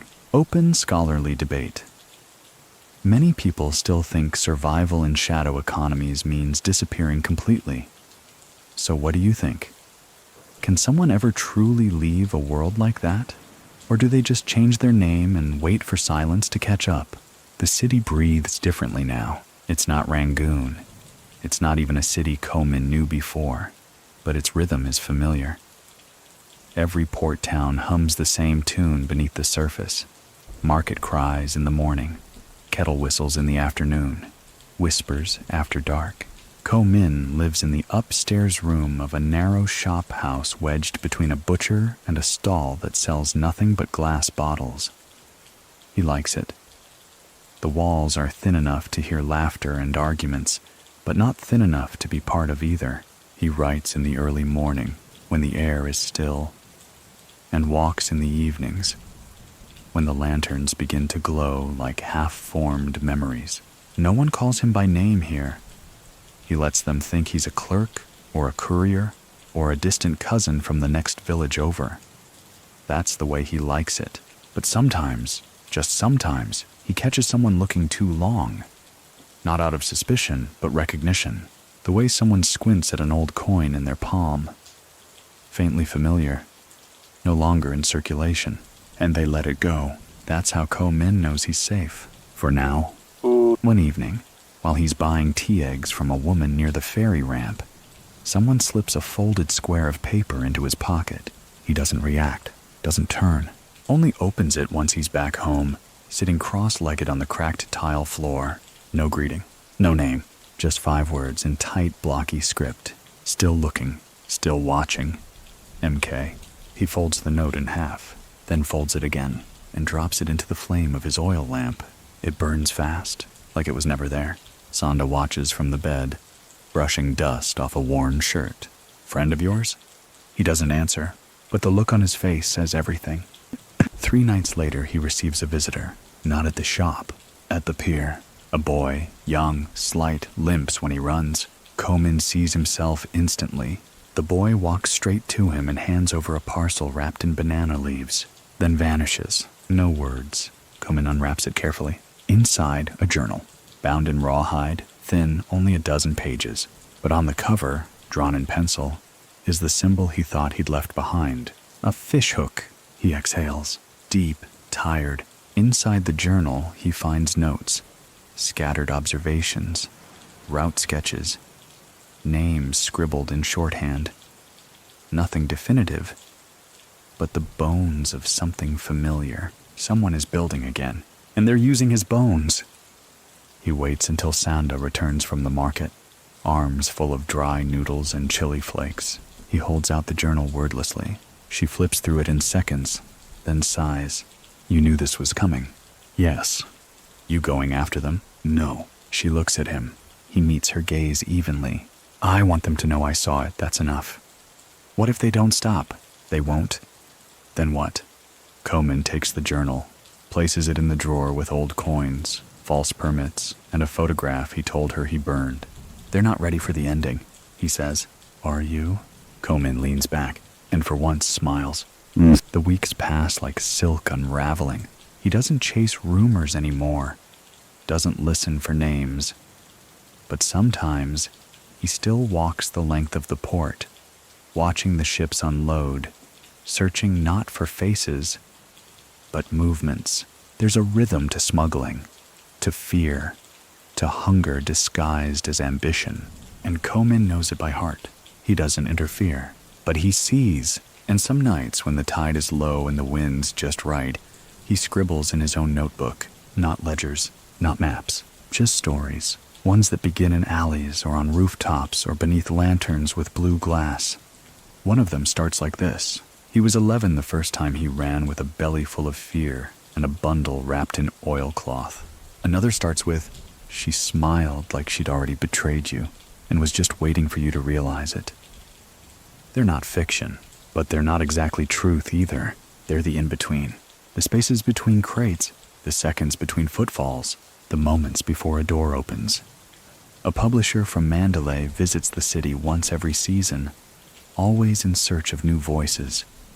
He reads one of Ko Min's stories, passed through 3 hands and copied in pencil, and asks to meet. Ko Min declines, but he sends the next story anyway, under a different name, a child's name, a boy who once ran between barrels and bells. The publisher never asks who wrote it, only asks for more. Sanda reads each one. She laughs more now. Still carries a knife, but less like a weapon and more like a bookmark. Some nights, she sits beside Ko Min as he writes, braiding and unbraiding a length of string. "You think they'll figure out it's you?" she asks once. "Eventually. And I hope so." "Why?" "So they know I never stopped watching." In Rangoon, a man receives a letter. It's unsigned. Inside, a single line, written in fluid Burmese. "Ghosts don't vanish, they just change their shoes." He smiles and locks the letter away. In a village near Bamo, an old woman reads a short story aloud to 3 children beneath a banyan tree. They laugh at the bit with the tea house fight. She reads the next line quietly, her voice trembling just slightly, and he ran not because he was afraid, but because he finally knew the way. She folds the page, closes her eyes, and lets the wind carry the words into the leaves. Historical fact. After colonial retreat in the 1940s, many smuggling routes evolved into rebel supply chains or became foundational for organized syndicates in Southeast Asia. Storytelling became one of the few ways to document these lives without accusation or glorification. Character detail. Ko Min once said he couldn't remember the day he stopped being a runner, but he remembers the first night he didn't look over his shoulder and realized he hadn't missed it. Open scholarly debate. Many people still think the line between storytelling and history is blurred when it comes to underground lives. So what do you think? Are these stories a warning, a confession, or something more enduring? The city is preparing for a festival. Paper lanterns hang like low stars above narrow streets, strung from rafter to rafter, bobbing in the breeze.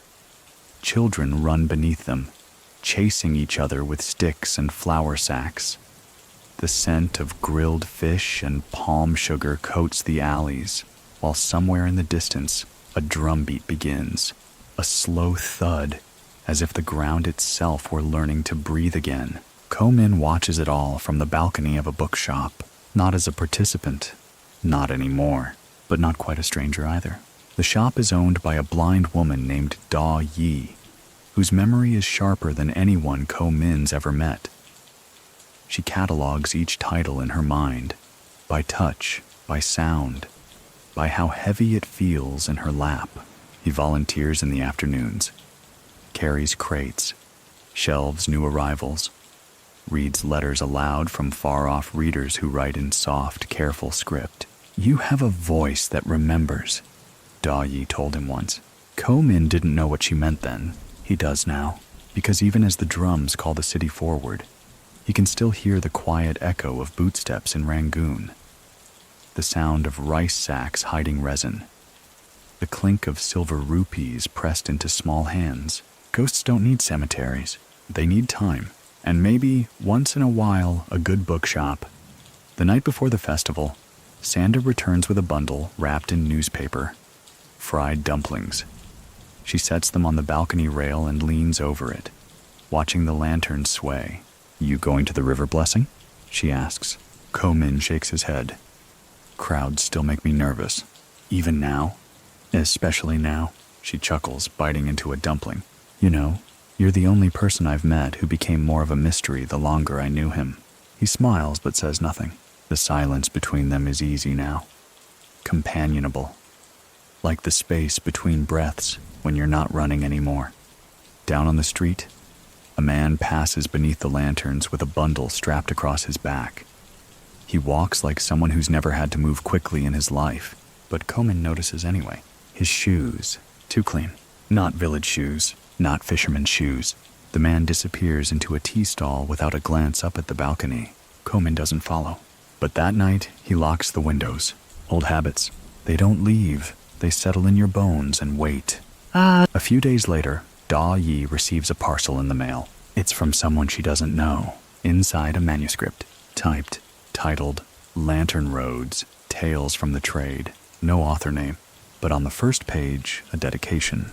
For the ones who ran so others could walk. She runs her fingers across the letters, then folds the page carefully and places it inside a lacquer box. She doesn't ask Ko Min.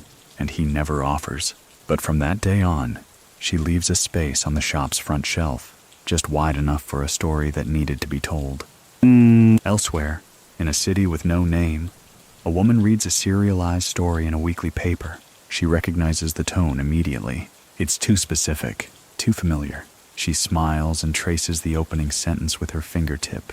He learned early that some doors only open if you knock with silence. She folds the paper into quarters, tucks it into her pocket, and leaves a single jasmine flower on her table before disappearing into the crowd. Komen dreams often now, not of raids or rivers or crates of powder, but of bells. Always that bell, crooked on its teak post, always swinging, not to warn but to welcome. In the dream, he walks up to it and touches the rim with one hand. It's warm, not from sunlight, from memory. One morning, as he's sweeping the bookshop steps, a girl about 8 years old walks up and stares at him. He nods, expecting her to ask about a book or directions. Instead, she says, "My uncle told me you used to run faster than anyone in Rangoon." He chuckles. "Your uncle has a good imagination." She narrows her eyes, unconvinced, then grins, and runs away. Sanda watches from inside, shaking her head. "You're a myth now. I've been worse things. You miss it?" He thinks. Then, "I miss the part where I didn't know I was running." Later that evening, Komen sits alone with a bowl of pickled tea leaves and a pen. He opens a fresh notebook. No title this time, just a single line at the top. "If you're reading this, you've already outrun something." And below it, a blank page, waiting. In a coastal town far from anywhere mapped, a crate arrives by boat. No markings, no papers. Inside notebooks, hand-bound, stories stitched with thread, each one different, each one unfinished. One contains only maps, another, names written in invisible ink. The man who opens the crate doesn't speak, just lights a candle and begins to read. Historical fact.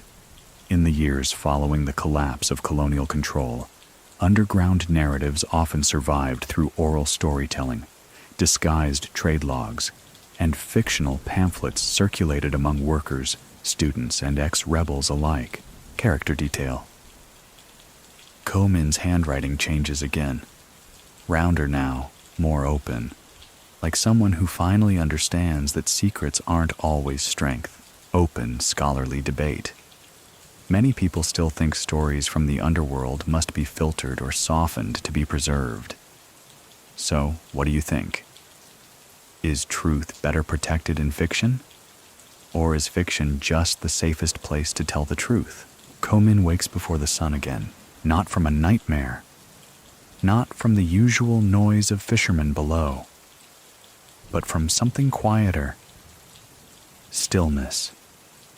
The kind of silence that nudges a man from sleep, not out of fear, but from instinct.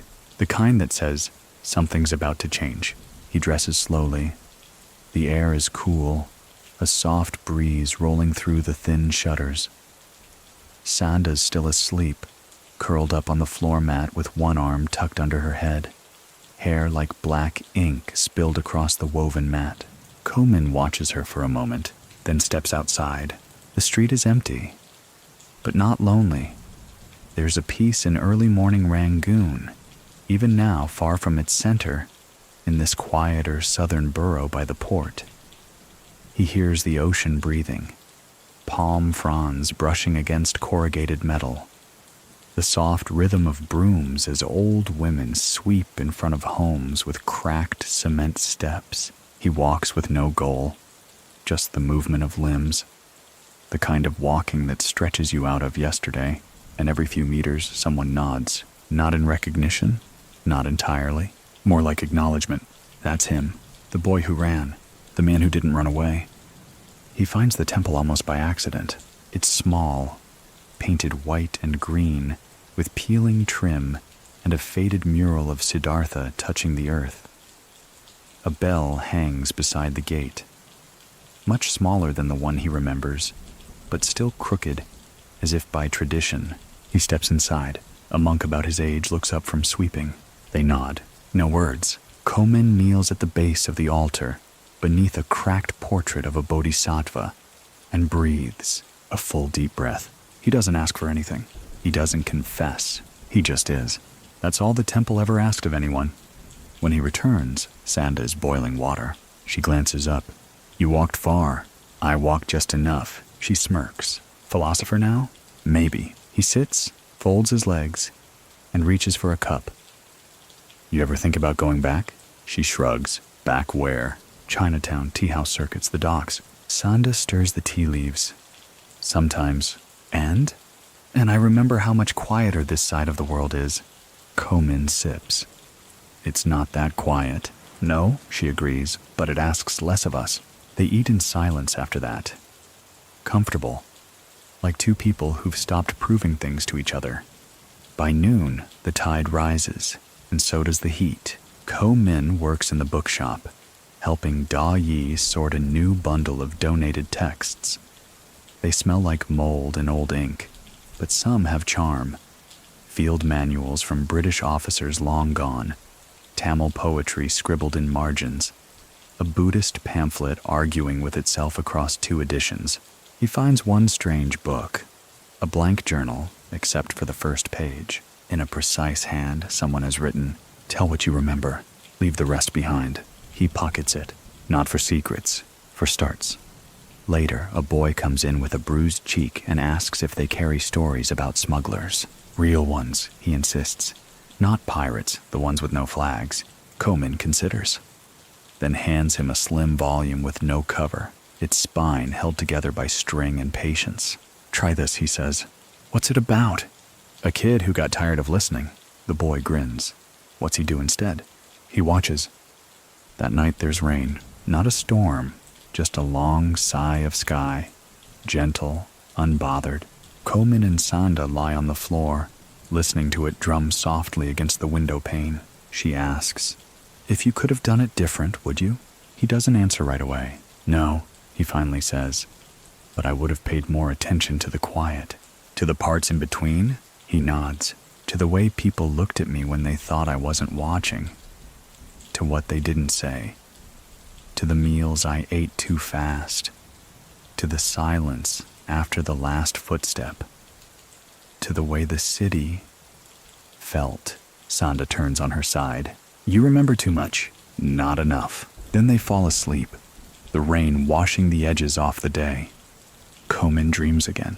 Not of rivers, not of raids, but of sitting beside an old woman with eyes like coins and a crooked smile. She says nothing, just places a book in his lap. It has no title, but he knows what it is. It's his. And the final page? It's blank, waiting. 300-word wind down. And now, dear listener, as the rain slows and the city settles beneath its curtain of soft light, let's step away from the noise and into something still. The streets of Rangoon will still be there tomorrow. The shadows beneath tea houses, the footprints in old mud alleys, the trails carved by children who ran faster than their names. They are not gone, only resting.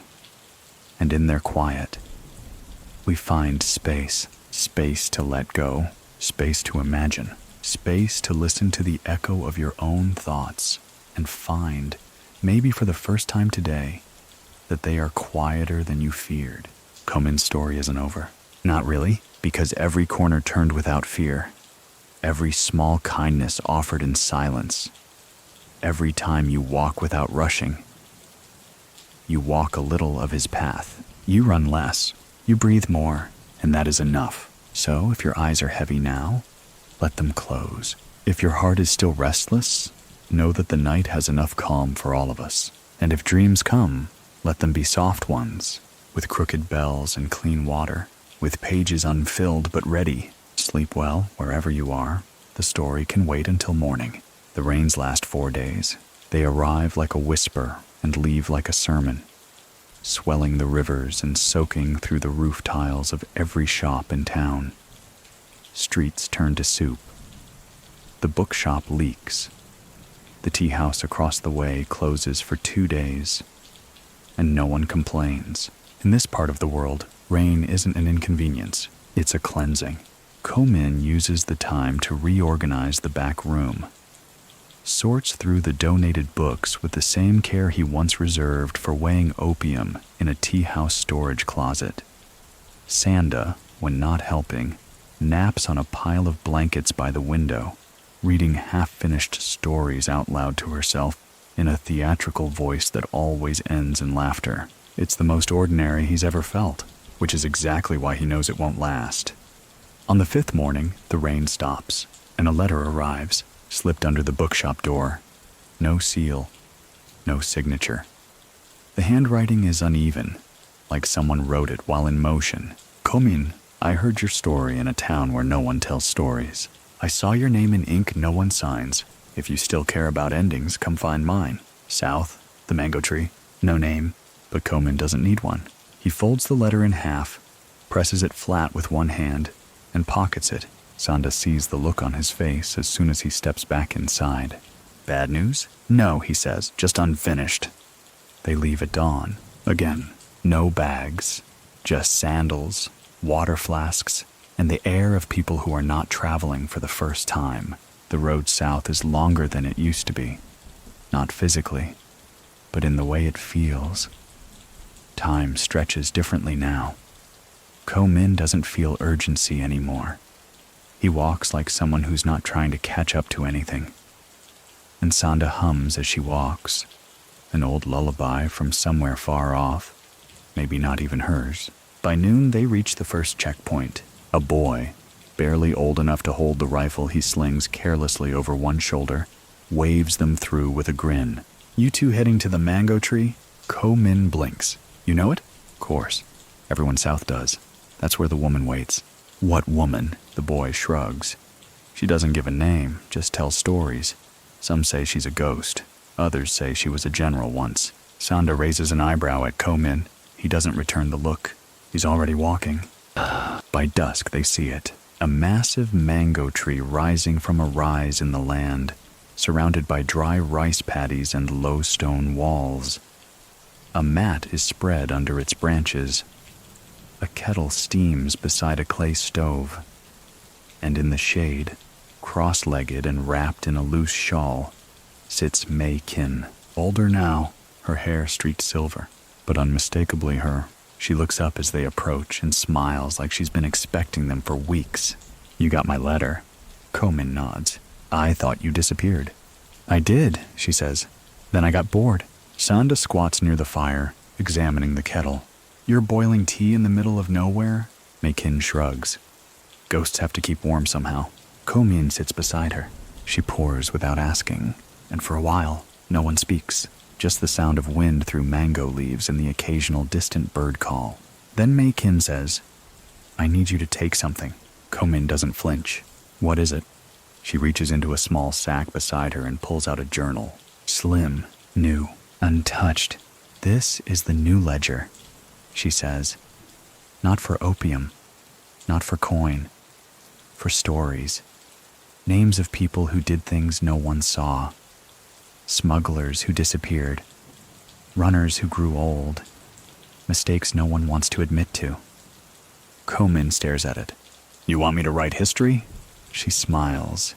No, I want you to write truth, the kind we can't put in the newspapers. And if I say no? I keep it. I age, I die, it rots. Sanda leans back. You're really not good at sales, are you? Mei Kin chuckles. I've never sold anything. Only passed it along. Ko-min takes the journal, feels its weight. It's lighter than the ledgers from his youth, but it carries something heavier. Responsibility. He looks at Mei Kin. Why me? Because you burned the last book. And that makes me worthy? No, that makes you aware. That night he begins, not with his name, not with hers, just a line. Some stories never left the road. They simply waited for someone to notice their footsteps. He writes until the stars rise, and keeps writing, because some endings don't finish on the last page. They become the next chapter. Historical fact. In the post-colonial era, a number of undocumented oral histories and personal records emerged from former smugglers, runners, and underground couriers, often transformed into folk tales or coded memoirs that blurred the line between truth and myth. Character detail. Maykin still wears the same jade pendant she once hid resin beneath during her early days in the trade. She says it's empty now, but no one's checked. Open scholarly debate. Many people still think memory is the only real form of justice in untold histories. So what do you think? Can writing down a forgotten life ever balance what was taken from it? The village by the mango tree has no name on maps, no signpost, no border marker, just a footpath and a shared understanding. If you've made it here, you already belong. Komin and Sanda stay longer than planned. Days slip past without measure. The sky grows lazy, and so do they. Meals are slow. Conversations even slower. Maykin tells stories that stretch from dusk to dawn without needing an ending. Children gather at her feet, not always understanding the words, but somehow understanding the weight. Komin writes, each morning he fills 2 pages. One about a real event, a name, a smuggling route, a coded signal. The other? A fable, the same event, retold through metaphor. Rivers that carry secrets, birds who remember old paths, trees that whisper when no one's watching. Sanda reads them both. She never asks which is true, and Komin never tells her, because that's the point now. The truth in this place is not what happened, it's what lingers. They're sitting under the tree one evening, watching fireflies claim the sky, when a boy runs into the clearing, panting, barefoot. He's coming, the boy gasps. Maung Ai. Komin doesn't react, not with surprise, not even with tension. Maykin nods. He was always going to. Sanda rises. You told me he vanished? He did, into himself. Komin asks, what does he want? Closure, Maykin says. But we don't owe him that. She nods again. That's why he'll ask for it. Maung Ai arrives the next morning, alone, unarmed, older than Komin remembers. His coat less polished, his cane now a walking stick, not a weapon. Still carries himself like a man who's used to being listened to. He steps into the shade of the mango tree and looks directly at Komin. I've read your stories. Komin stands. I didn't send them to you. You didn't need to. There's a pause, a long one. Then Maung Ai says, you got it wrong. Komin tilts his head. Which part? The part where I was the villain. You ran camps.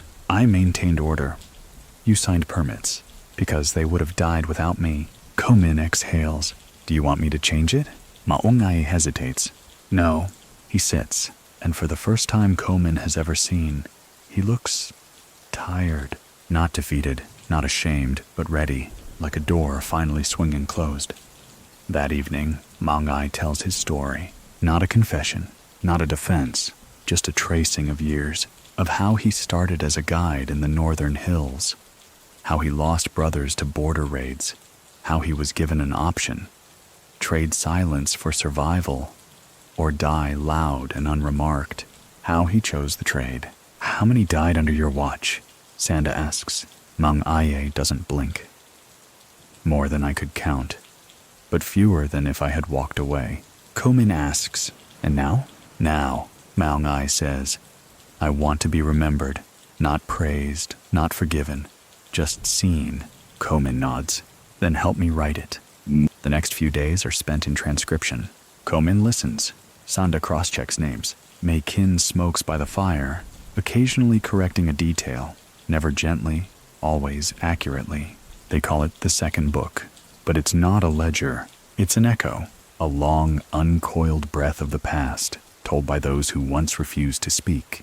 Maung Ai stays until the final page is signed. Then, without fanfare, he disappears down the same footpath he arrived on. No one follows. Some men only know how to leave.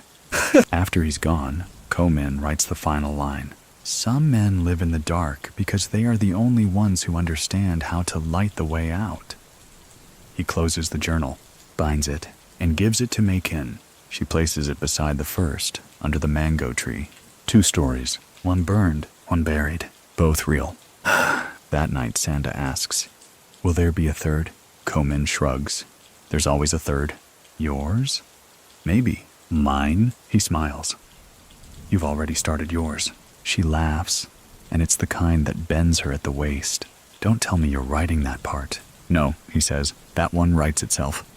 Down in the village, a small boy begins copying stories by hand. No one told him to.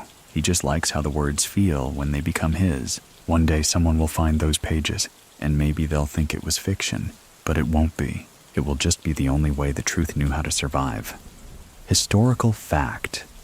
In many parts of Southeast Asia, first-person smuggler narratives eventually found their way into cultural memory through oral traditions, disguised as folk tales or parables passed through generations.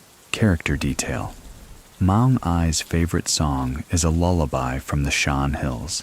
He hums it before sleep, though he hasn't spoken his native dialect in over 30 years. Open scholarly debate. Many people still think memory and myth are opposing forces in history. So what do you think? Does truth lose power when retold as legend? Or does legend preserve it longer than memory ever could, since abandoned? He doesn't bring paper or pen, just a memory and a question. What happens to a story when no one wants it anymore? Because Maung Ai's tale wasn't easy.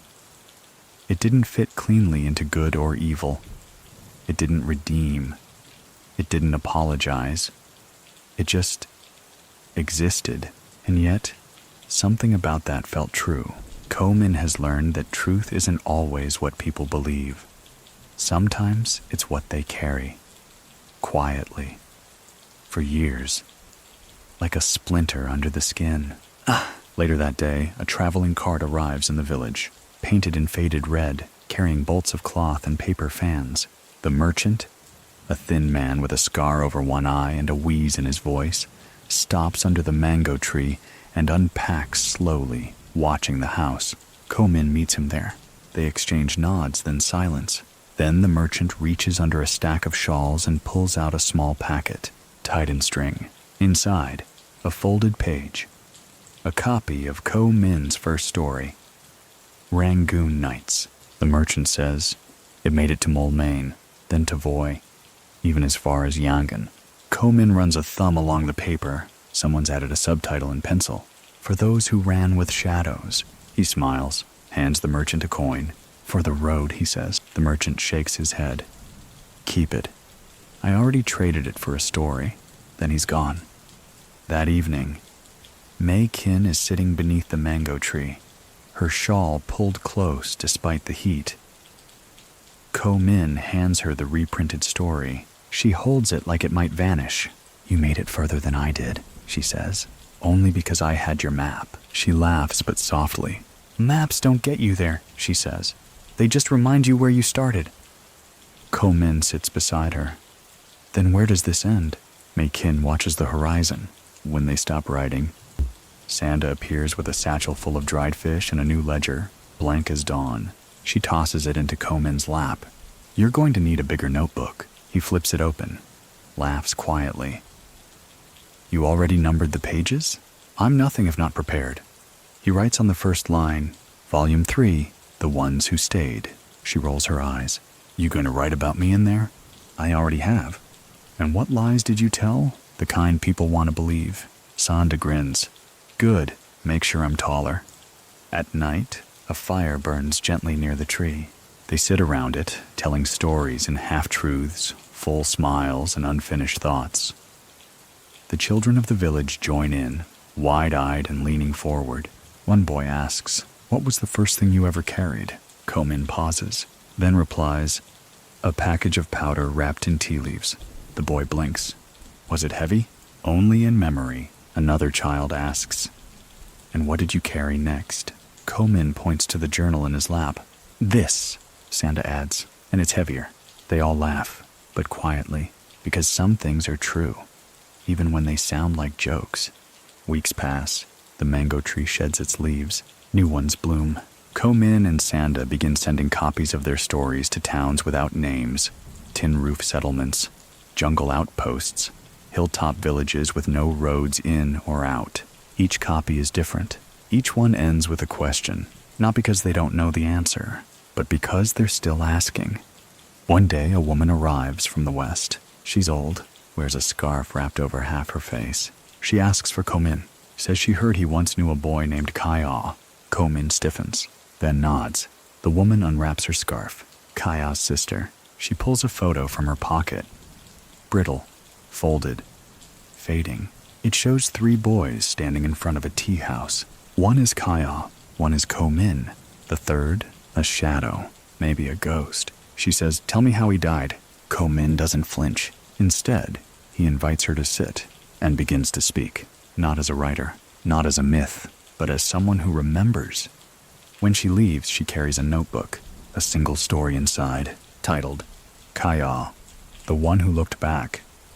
That night, Ko-min watches the stars from the rooftop. Sanda joins him with a flask of palm wine.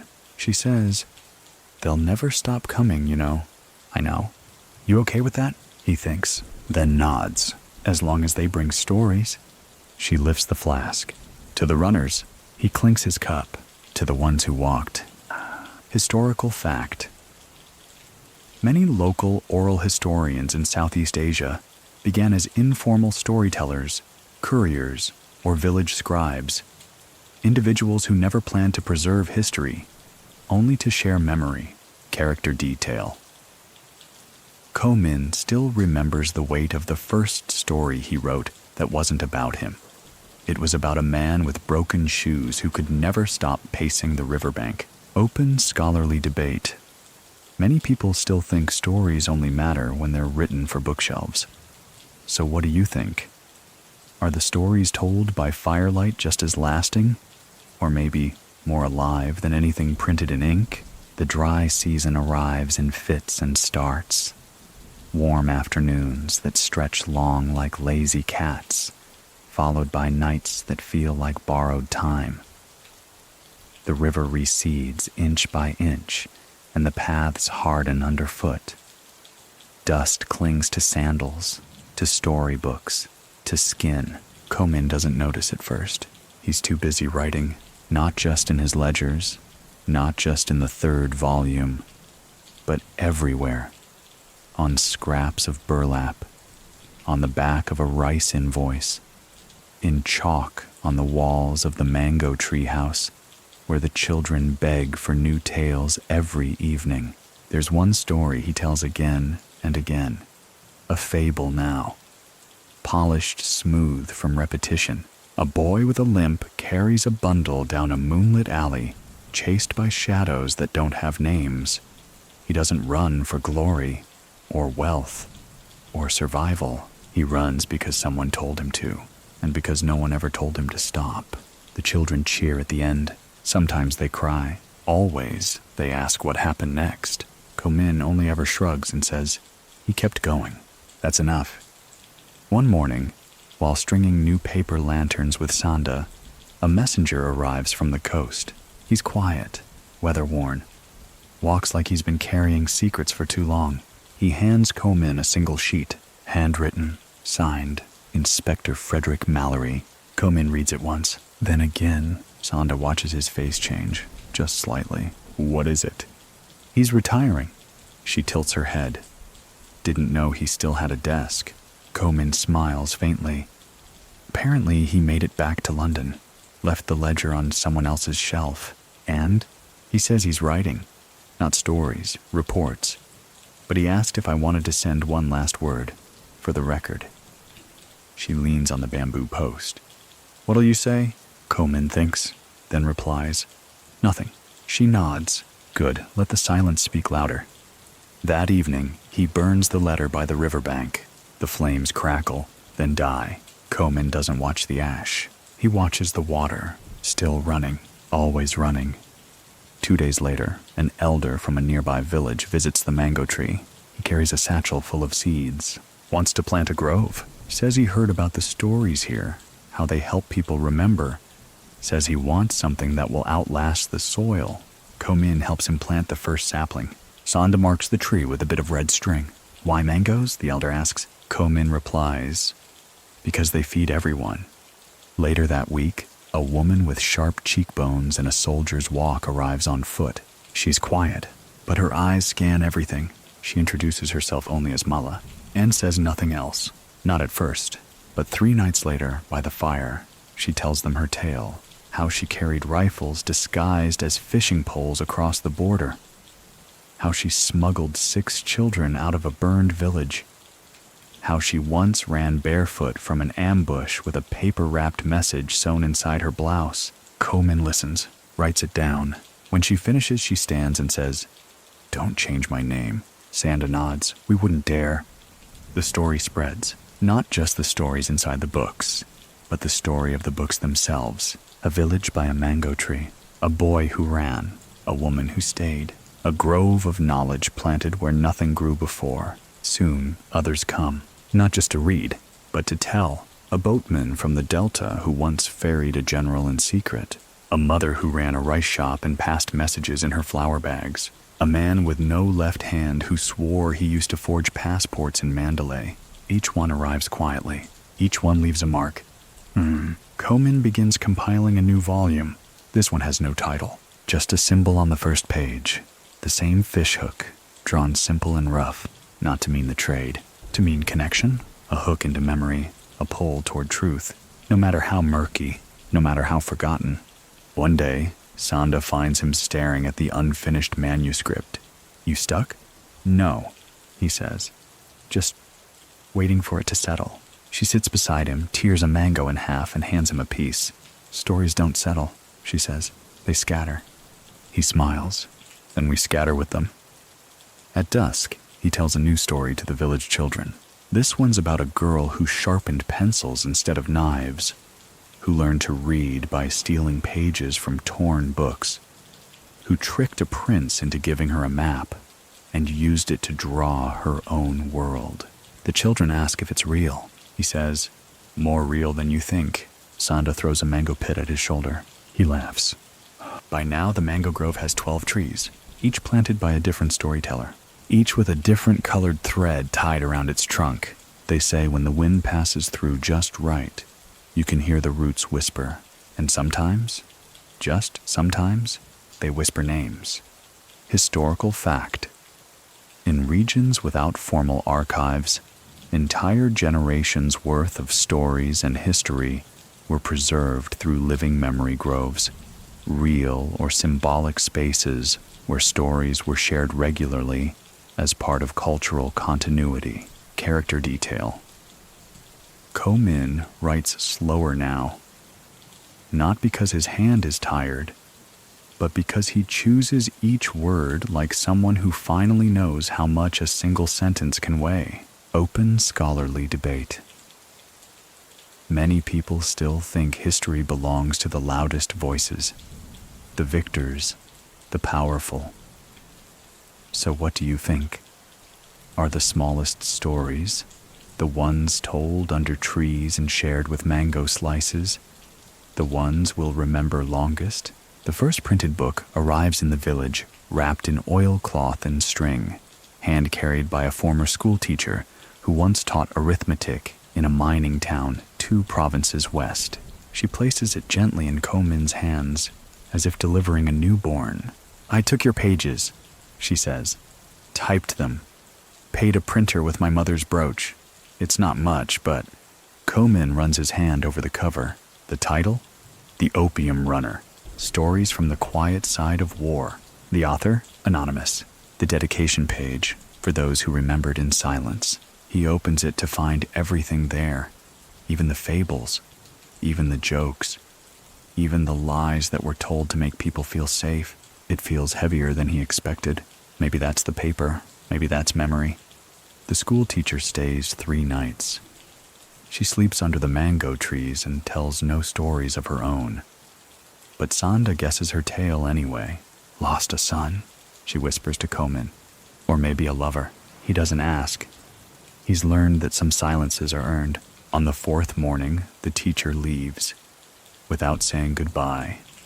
Just a quiet nod, and a copy of the book tucked under her arm. More books follow, printed in Mandalay, passed from hand to hand, bound in jute, smuggled into schools where teachers read them behind closed doors. folded into prayer baskets, copied page by page by children who don't yet know what war smells like. Komin doesn't ask for payment, just truth. One night, a traveling monk tells him, "This is the new trade. You've built a network without roads." Komin smiles. The traffic's slower, but the weight is the same, the monk replies, and lighter to carry. Sanda proposes they build a library, not with bricks, with bamboo and memory. She designs it with wide eaves, open walls, shelves made of old fruit crates, books stacked in baskets, journals tied with string, story scrolls rolled into tin tubes and buried in the cool earth beneath the mango trees. No lock, no index, just presence. Mei Qin says, a place where the past can sit with the present and no one has to explain themselves. Komin calls it the Grove. The first book they shelve is the school teacher's copy. The second, a notebook wrapped in twine, sent anonymously, containing a story titled The Man Who Smuggled Silence. Komin reads it 3 times before realizing it's about him, but written like legend. He laughs so hard he cries, then shelves it. Let the next reader decide what's true. One morning, a group of teenagers arrives from the coast. They look like students, but speak with the clipped tone of those who've seen too much. They carry only one thing, a photograph. It shows a man standing in front of a fishing boat, smiling. "Do you know him?" they ask. Komin studies the image. The face is older, weathered, but unmistakably Maungai. He points to the boat name, Sea Lantern. "Yeah," Komin says. "He was here." One of the teens asks, "Was he good?" Komin doesn't answer immediately. Instead, he says, "He was seen." They write that down. Then they ask for stories. They stay a week, leave with 3 notebooks, promise to return. Komin believes them. The mango grove is now 22 trees strong. Each one bears fruit, and each one holds a story. Some are carved into the bark, others tied in parchment and sealed in beeswax. A few only exist when someone is sitting beneath the tree to tell it. That's enough. One day, a government man comes, wears shoes that squeak and a shirt with too many buttons. He says the books are unapproved, that the library is unofficial. Komin offers him tea. The man refuses. Sanda, smiling, places a mango on his lap. "I recommend you eat before reading anything. It helps." The man doesn't stay long. 3 weeks later, a copy of Opium Runner appears in the capital's newspaper review. The reviewer calls it a work of impossible truth. Komin likes that. Impossible truth. Has a nice ring. Mei Qin grows quieter. One evening, she tells Komin, the bell's rung enough times. He walks her to the grove the next morning. They sit beneath the first tree. She says nothing, just rests her hand on the trunk. Then without ceremony, she closes her eyes and doesn't open them again. Komin doesn't cry, but he writes her name on a leaf, burns it, lets the smoke rise. Sanda plants a new tree beside hers, marks it with jade. "Her grove now," she whispers. Komin nods. They don't say more. They don't need to. Historical fact. Underground libraries and reading circles played a critical role in preserving subaltern history and banned narratives in post-colonial Southeast Asia. Many began as informal oral storytelling hubs, later evolving into physical or traveling collections. Character detail. Sanda's favorite stories aren't about heroes. They're about mistakes that taught someone to listen. Open scholarly debate. Many people still think legacy is earned by action. But what do you think? Is a life remembered more fully through what it builds, or what it leaves behind for others to keep building? The dry season ends with a single storm. Not loud, not long, but decisive. One moment the air is thick with dust and heat, and the next, a single gust, a rumble low enough to hum through the bamboo rafters, and then rain, clean and patient, washing everything. Komin stands in it. No umbrella, no urgency, just letting the rain trace the lines of his face like old memories coming home. Sanda calls from under the awning. "You'll catch something." He grins. "I'm catching everything." She shakes her head but doesn't argue. She's used to this now. His strange poetry. his love for moments that don't make sense until later. After all, they're surrounded by stories, and some of them are in the pauses. The grove changes after the rain. Leaves brighten, the earth softens, and the wind starts to carry voices. Real ones, visitors. Not just wanderers or exiles or messengers, but pilgrims. Some have traveled from distant provinces.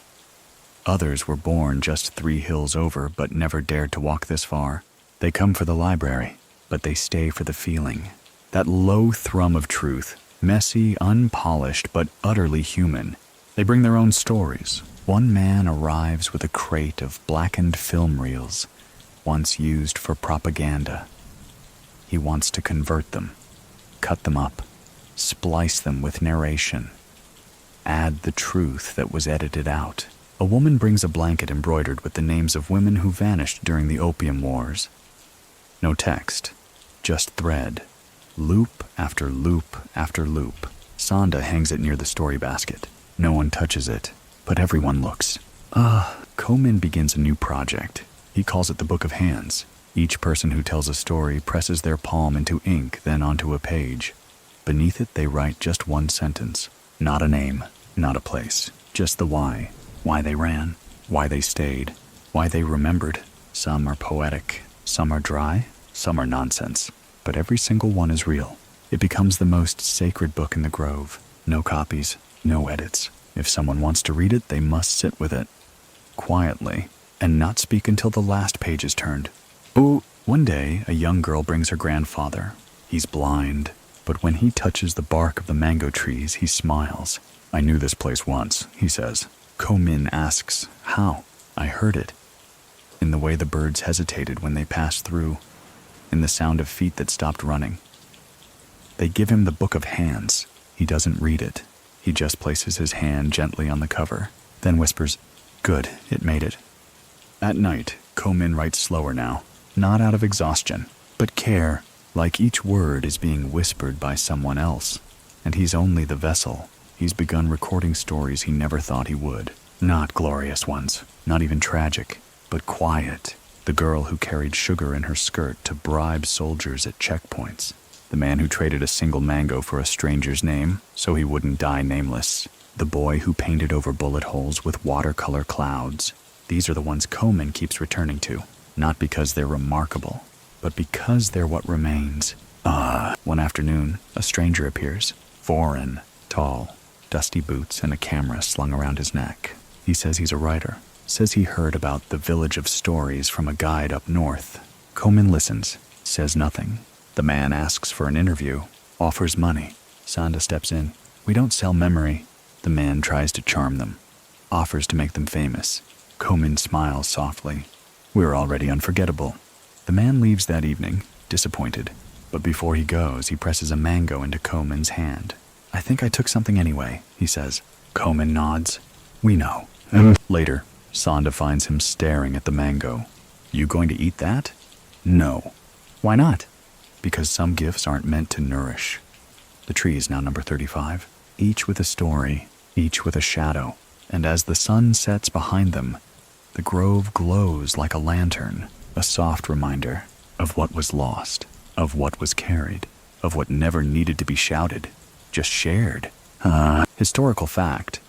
Memory communities, groups that preserve history through physical rituals, such as handprints or embroidery, have played a crucial role in undocumented post-colonial transitions, especially where written records were destroyed or censored. Character detail. Komin keeps the mango from the journalist on a shelf beside the first ledger he ever burned. He says it's his reminder that not all attention is preservation. Open scholarly debate. Many people still think preserving history requires technology. So what do you think? Can a story tied to a tree outlast one stored on a server? Or are they just different kinds of immortality? It begins with a knock on the edge of the grove's bamboo gate. Not a visitor this time. Not a traveler with a name stitched into their sleeve. Just a boy, maybe 12, maybe younger. Too thin. Eyes too wide. Clothes that don't quite belong to his frame. He doesn't speak. just holds up a small bundle, tied tight in faded cloth, barely bigger than a mango. Ko-min crouches in front of him. "What's this?" The boy opens the bundle. Inside, a tightly rolled scroll, water damaged at the edges, the ink smeared but still legible in places. 3 names, 2 dates, 1 symbol, a fishhook. Ko-min looks at the boy again. "You were told to bring this?" The boy nods. "And to whom?" The boy points at Ko-min, not with his hand, with his eyes, like he's always known. Later, under the shade of the 36th mango tree, Ko-min spreads the scroll out carefully. The dates are old, too old, predating even his first run. One of the names is familiar, not from the ledgers, from a song May Kin once hummed on a night they were both too tired to speak. Sanda leans in. "What is it?" Ko-min replies softly. "A story even older than mine." They begin tracing it. The boy stays 3 nights, still doesn't speak, but listens to everything. Then one morning he's gone, left behind the scroll and a small clay figure, shaped like a running man. Ko-min doesn't smile. He remembers, because once he ran like that too. The grove now has a rhythm. Every few days, someone arrives, someone leaves. New scrolls appear in the night, tucked into the crooks of trees. Not all are legible. Some are just drawings. Others are stories in dialects even Ko-min doesn't recognize. That's fine. They archive them all. Sanda creates a new category. Whispers. These are the undocumented, untranslatable fragments, ripped from memory, soaked in metaphor, barely coherent unless you feel them with your body. She ties them in red string, says they pulse differently. She's not wrong. Then, one afternoon, a woman named Nilar arrives. Tall, quiet, carries no bag, only a single photo, faded, smudged. In it, a younger version of Ko-min, standing beside a girl, both holding up a stolen sign that says, "Pazindong Railway, delivery only." Ko-min blinks. Nilar says, "You promised to come back." He remembers the sign, remembers the girl, but not her. "Your sister?" he asks. She nods. "Gone now," she adds flatly. Ko-min takes the photo, traces the edges, then says, "Tell me everything." They talk for hours, on the roof, in the dark, beneath a sky that looks like it's holding its breath. She tells him the girl died in a train yard fire 2 years after the photo was taken. Tells him how she found this photo in a tin box hidden behind a brick. How the back read, "If this ever finds you, tell the truth louder than I did." Ko-min closes his eyes. Sanda brings 3 candles. They light them without speaking. They leave them to burn out on their own. No need to pray. Some stories are the prayer. The next day, Nilar adds her handprint to the Book of Hands. Beneath it, she writes, "Because she never got to." They give her a copy of the fables. She holds it like breath, then walks away. Slow, steady, never once looking back. The mango grove is now 40 trees strong, and something's shifted, not in the stories, in the listeners. They come younger now, hungrier, quieter, like they already know what they're about to hear. Just need someone to remind them. Ko-min begins noticing overlaps. The same name told in different tales. The same symbol scratched into unrelated stories. The same silence where the truth always goes missing. He starts mapping them, not on paper, in conversation. When someone tells a new tale, he starts with, "Who told you that part?" And often the answer is, "I don't know. Someone. A voice. A dream." Sanda starts calling them the echo stories, pieces from a network older than ink. Some truths, she says, travel by rumor, and that's enough. Aye? Then one day, a storm breaks across the region, wipes out roads, knocks down 3 mango trees. The grove floods. Books are damaged. Some scrolls vanish. Sanda weeps as she pulls soaked pages from the mud. Ko-min doesn't stop her, but he doesn't mourn either, because he remembers what May Kin once told him. Stories don't die when the paper does. They die when we stop telling them. So he dries what he can and rewrites what he remembers, line by line, from memory. Sanda asks, "But what if you forget parts?" He smiles. "Then I'll fill them with what could have been." That's still truth. I Historical fact. In regions prone to conflict and natural disaster, oral memory networks often became the only enduring form of historical preservation, surviving not because of accuracy, but through repetition and human connection. Character detail. Ko Min keeps the water-damaged scroll in a box with dried jasmine. He says it smells like loss and therefore like purpose. Open scholarly debate. Many people still think only exact records preserve real history. So what do you think? Is a reconstructed memory less valid or more sacred because it was rebuilt from ruin?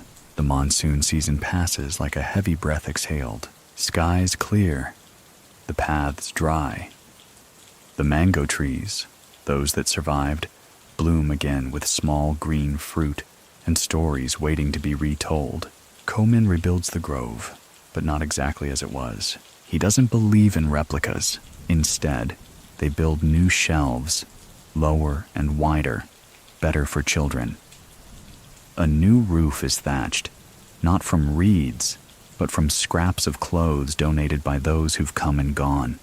Torn shirts, sarongs, even a faded flag stitched into the center, now a sunshade for stories. On the first day of clear weather, Ko Min places the Book of Hands in the middle of the grove. Not on a shelf, not on a pedestal, on a stone. People come, they know what to do. No one needs to be taught how to remember. They just need permission. A girl named Da Maya enters the grove a week later. No older than 10, she arrives barefoot, her dress streaked with charcoal. In her hands, a folded square of cloth, stained but carefully pressed.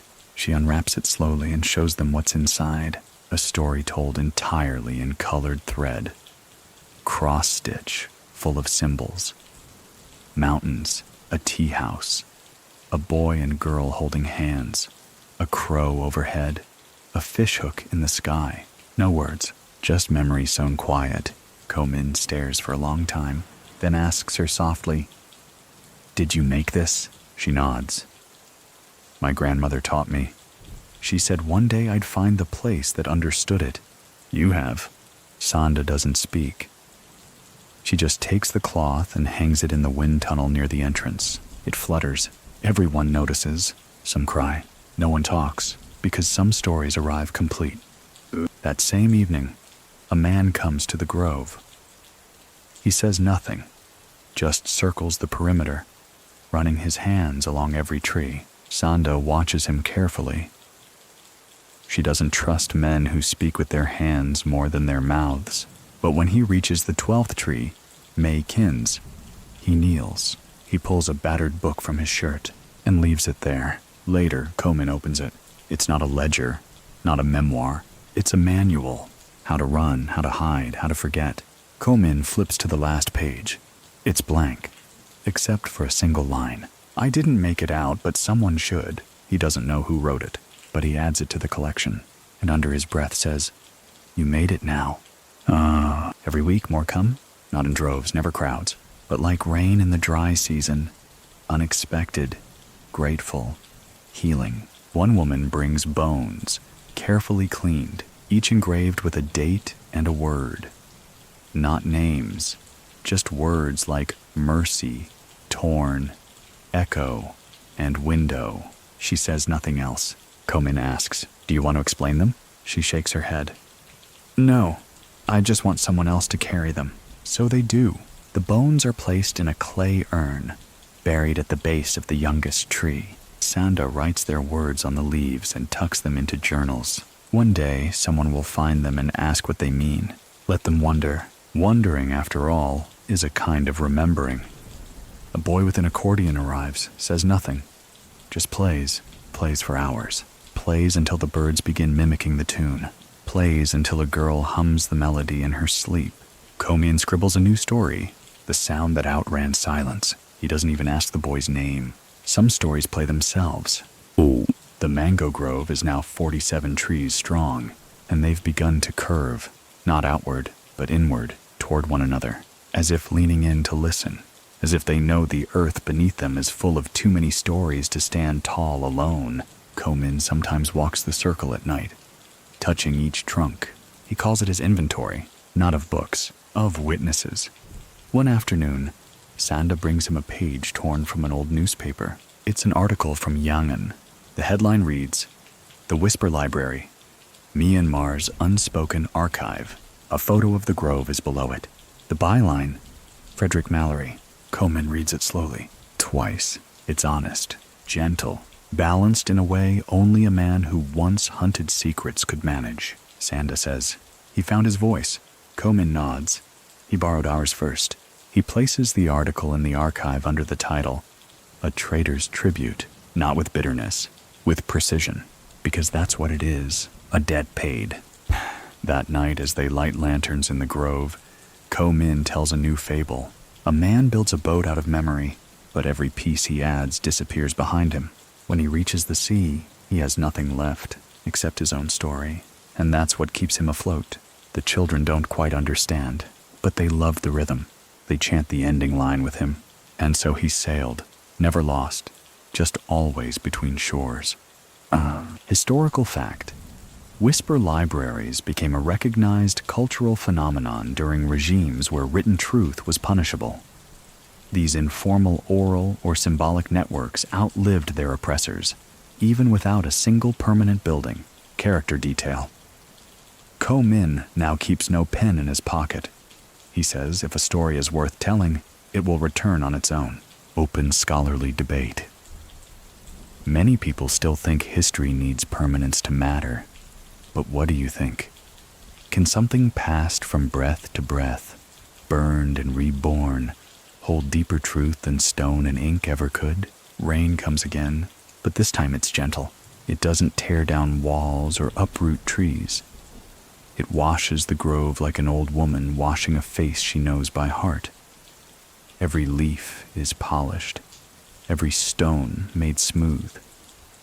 Even the bark of the mango trees darkens to that deep, quiet brown, the color of old wood and older memory. Komin walks barefoot in it. He says nothing, just breathes, because by now he's learned. Some days are made only for breathing. A new visitor arrives, cloaked in a shawl the color of ash. Their face is lined with age, but their movements are careful, deliberate.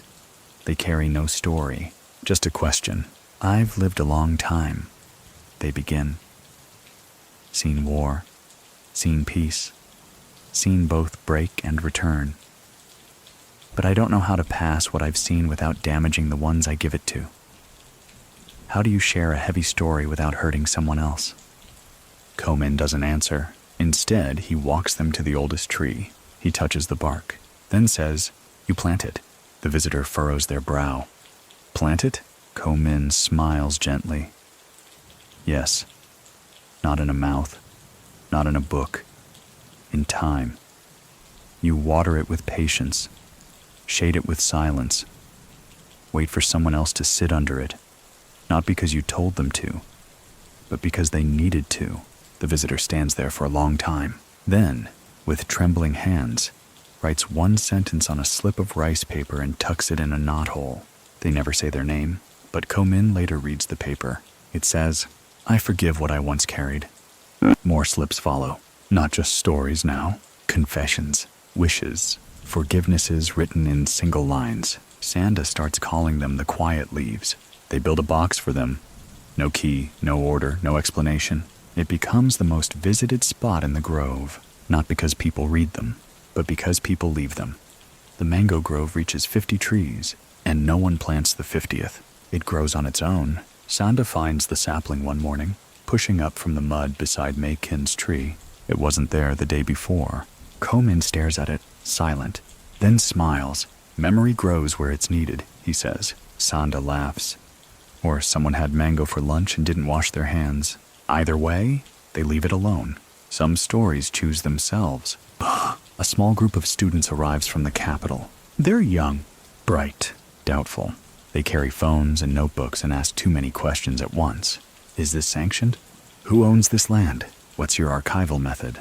Komin hands them mango slices and says, "Eat first." Eventually, one of them, taller, more serious, asks, "What's your end goal?" Komin leans back against a tree. "There isn't one."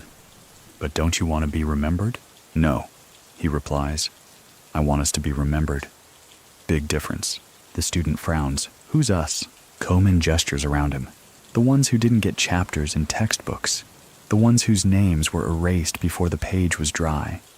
The ones who ran, who stayed, who watched, who forgot, who came back." Another student whispers, "That's everyone." Komin nods. "Exactly."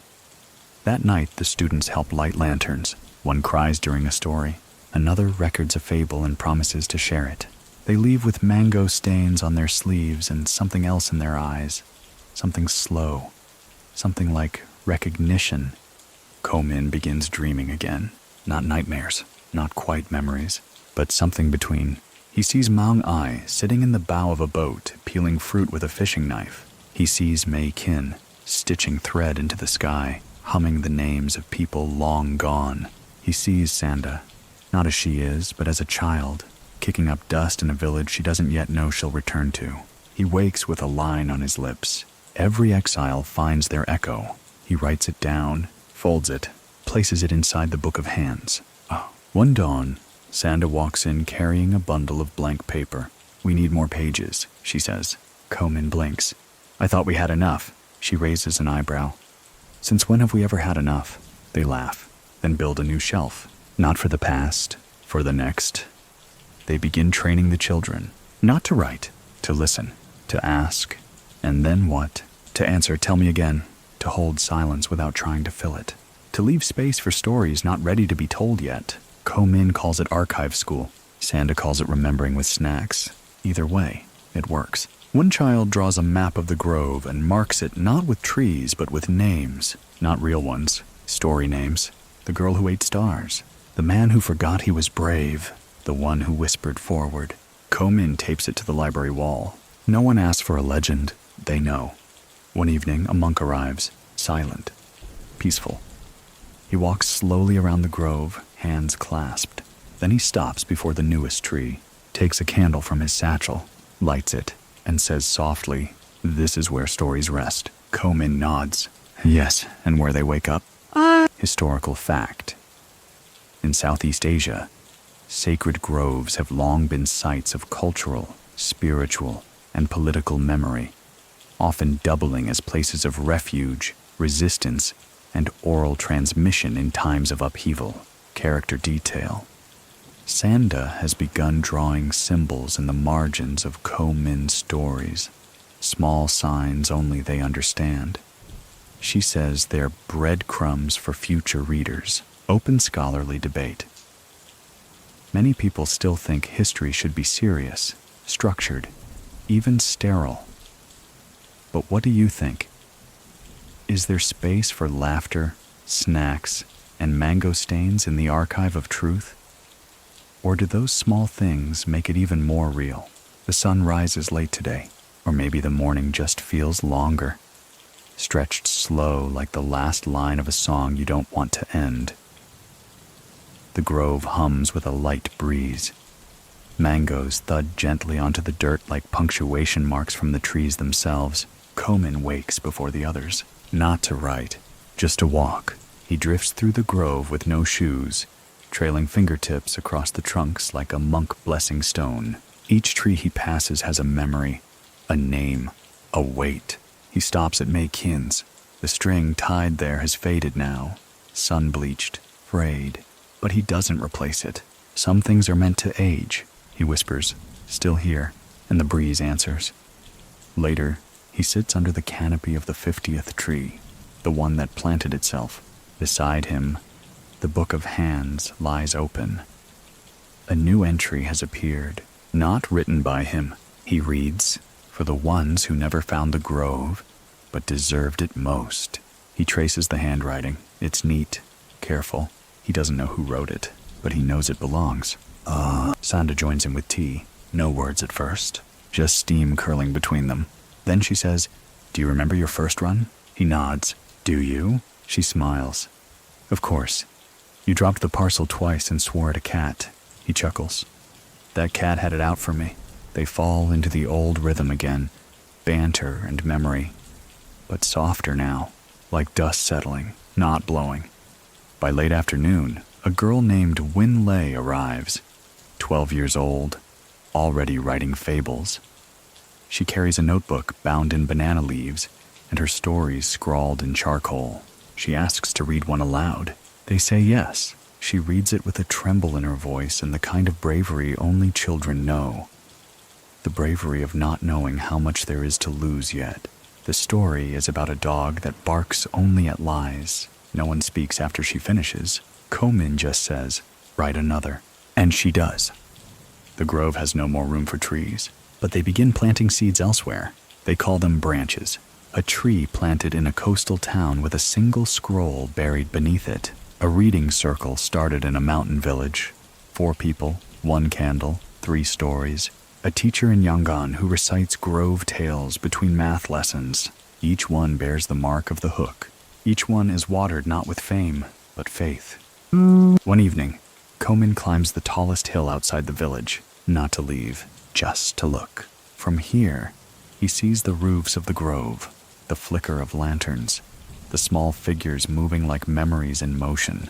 He thinks about what he built and what built him. He doesn't cry, but his chest feels full enough to burst. He whispers, "Let them outlive me," and the trees below sway in reply. That night, there's no story circle, no fable, no reading. Instead, Sanda brings out a quiet meal. Mango, rice, a pinch of salt, and tea made with lemongrass. Everyone eats in near silence. No one's sad, no one's restless. It's just a night that knows. Komin writes one last entry. He doesn't title it. He just begins. If you're reading this, you made it. That's the whole point. There's no test, no lesson, no key hidden in these words. Just someone who ran and then stopped running long enough to look behind. What I saw there, what I see now, isn't me.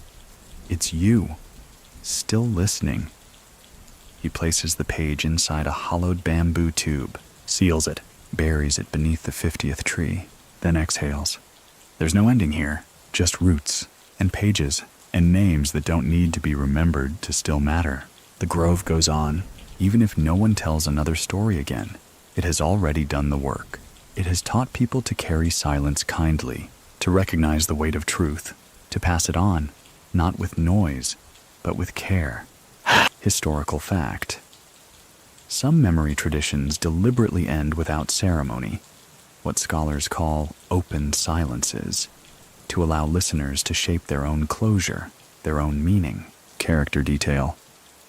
Komin sleeps with a half-finished notebook under his pillow. He doesn't plan to finish it. He just wants to know it's close. Open scholarly debate. Many people still think that to matter, history must end cleanly. But what do you think? Isn't an open ending sometimes the truest kind? Because it lets the story live longer than the storyteller. And now, we gently close the cover of tonight's journey. Maybe you're still awake. Maybe not. Maybe you drifted somewhere along the way, between the mango grove and the river, between footsteps and firelight, between the truth we speak and the silence we carry. That's all right, because some stories aren't meant to be heard all at once. They arrive in pieces, like rain on a roof, soft, patient, never rushing. They sit with us long after the words have stopped. And when we wake, they're still there, waiting, not to be solved, just to be held. Tonight, you followed a runner who didn't know he'd become a writer. You walked through a village that remembers by planting, not preaching. And maybe, just maybe, you recognized a part of yourself in a tree, a fable, or a forgotten name. Let it stay with you. Let it whisper when the world gets too loud. Let it remind you, stories never really end. They just find new listeners. So, wherever you are, whatever time it is, I hope you feel a little more rooted, a little more quiet, a little more whole. Close your eyes if you haven't already. Let the grove keep watch tonight. And when you wake, may you carry your story gently. Good night.